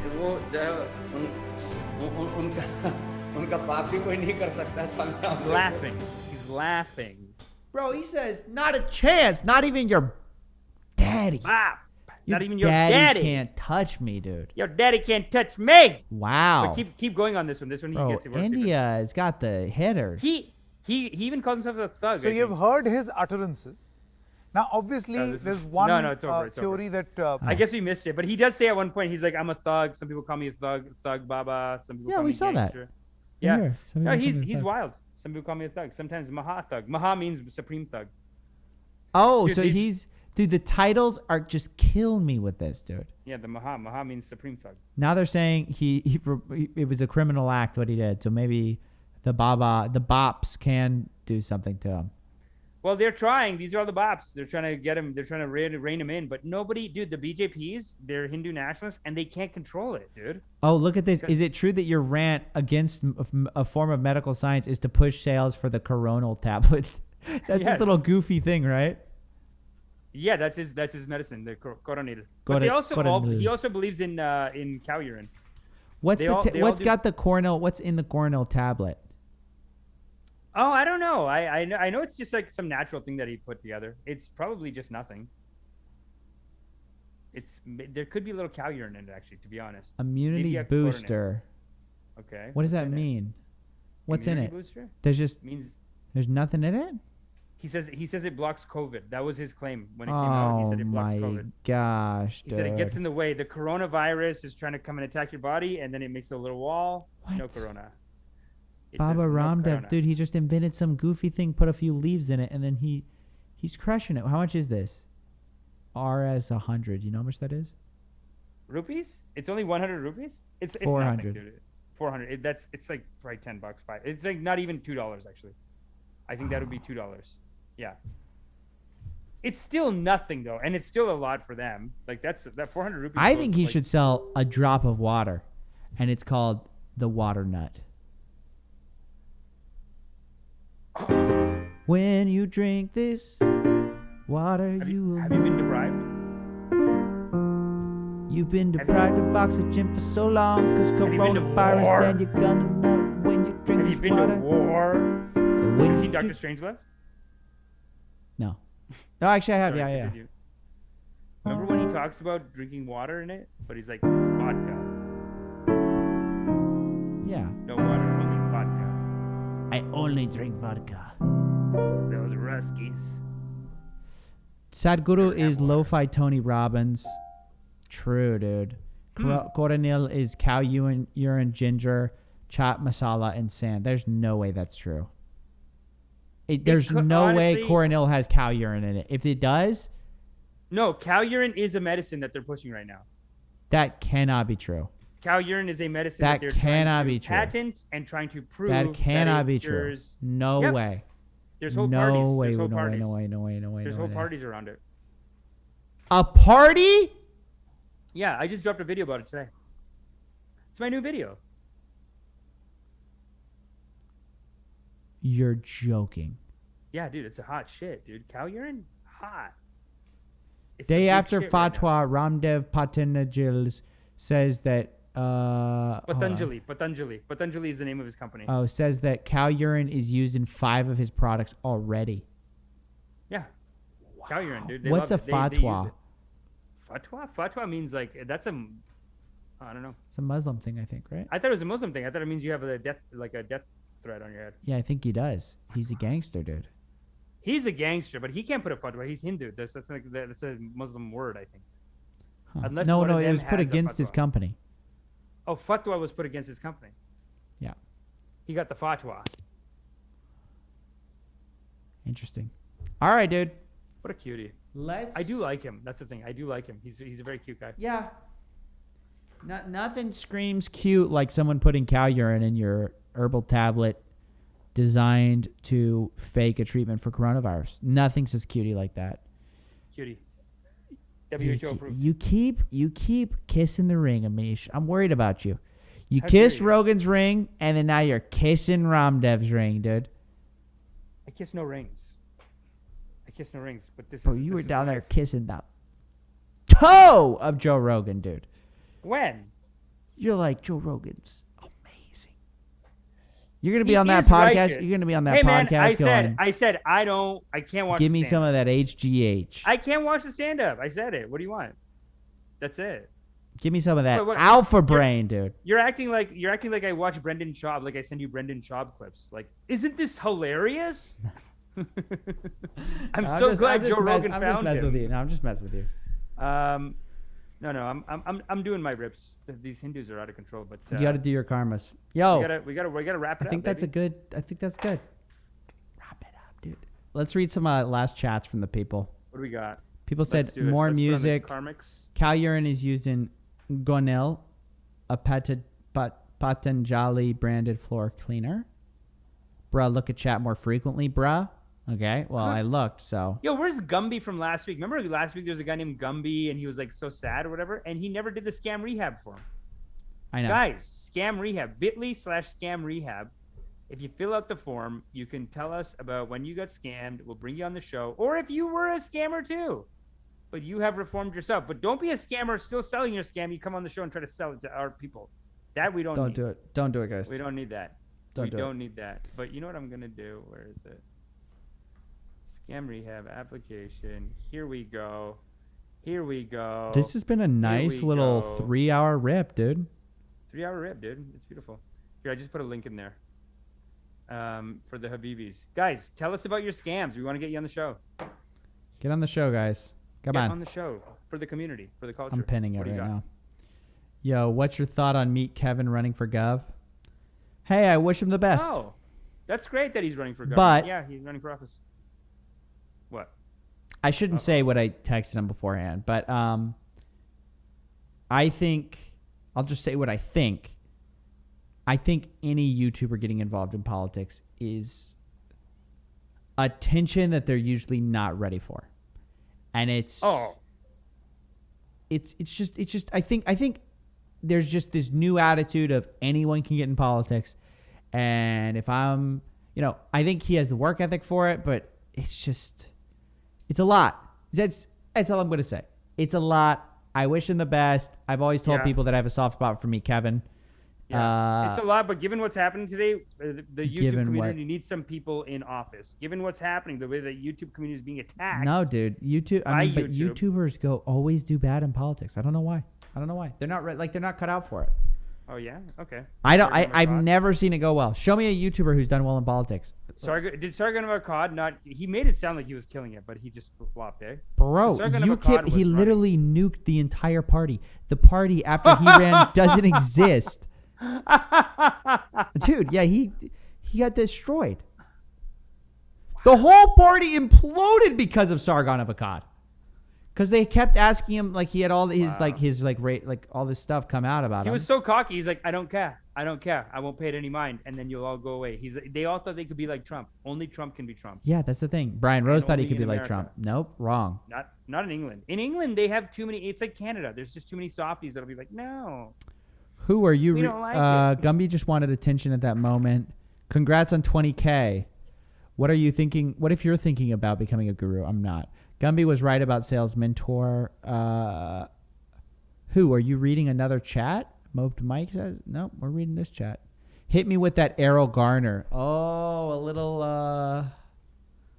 Errol Garner, dude. That is a throwback.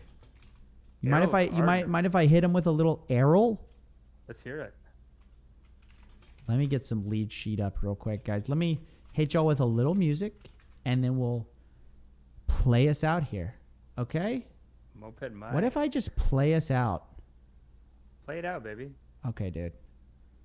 Thanks for watching, boys. Thanks for watching. Great episode. It's 1 a.m. over here. I got to go to sleep. Yo. Some great stuff coming out for you Amish, guys. Check out my peace out. Instagram, @FadeToBrown. Amish is gone. Boom. Wow. Amish is gone. I'm gone. Now, We're just disembodied voices as I set up this final hour. Just make sure you go to my Instagram at Fade to Brown. It's in the comments. I have a meditation show. The poster's sexy. Did I send you the poster? I'm gonna send you the poster right now. It's so sexy, dude. Just finished. Yo, let's get some tight little Make it vibes tight. in here. Make it tight. Here we go. This poster's so sexy, dude.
Ladies and gentlemen, thank you for coming to The Drip Live. We'll see you guys next week.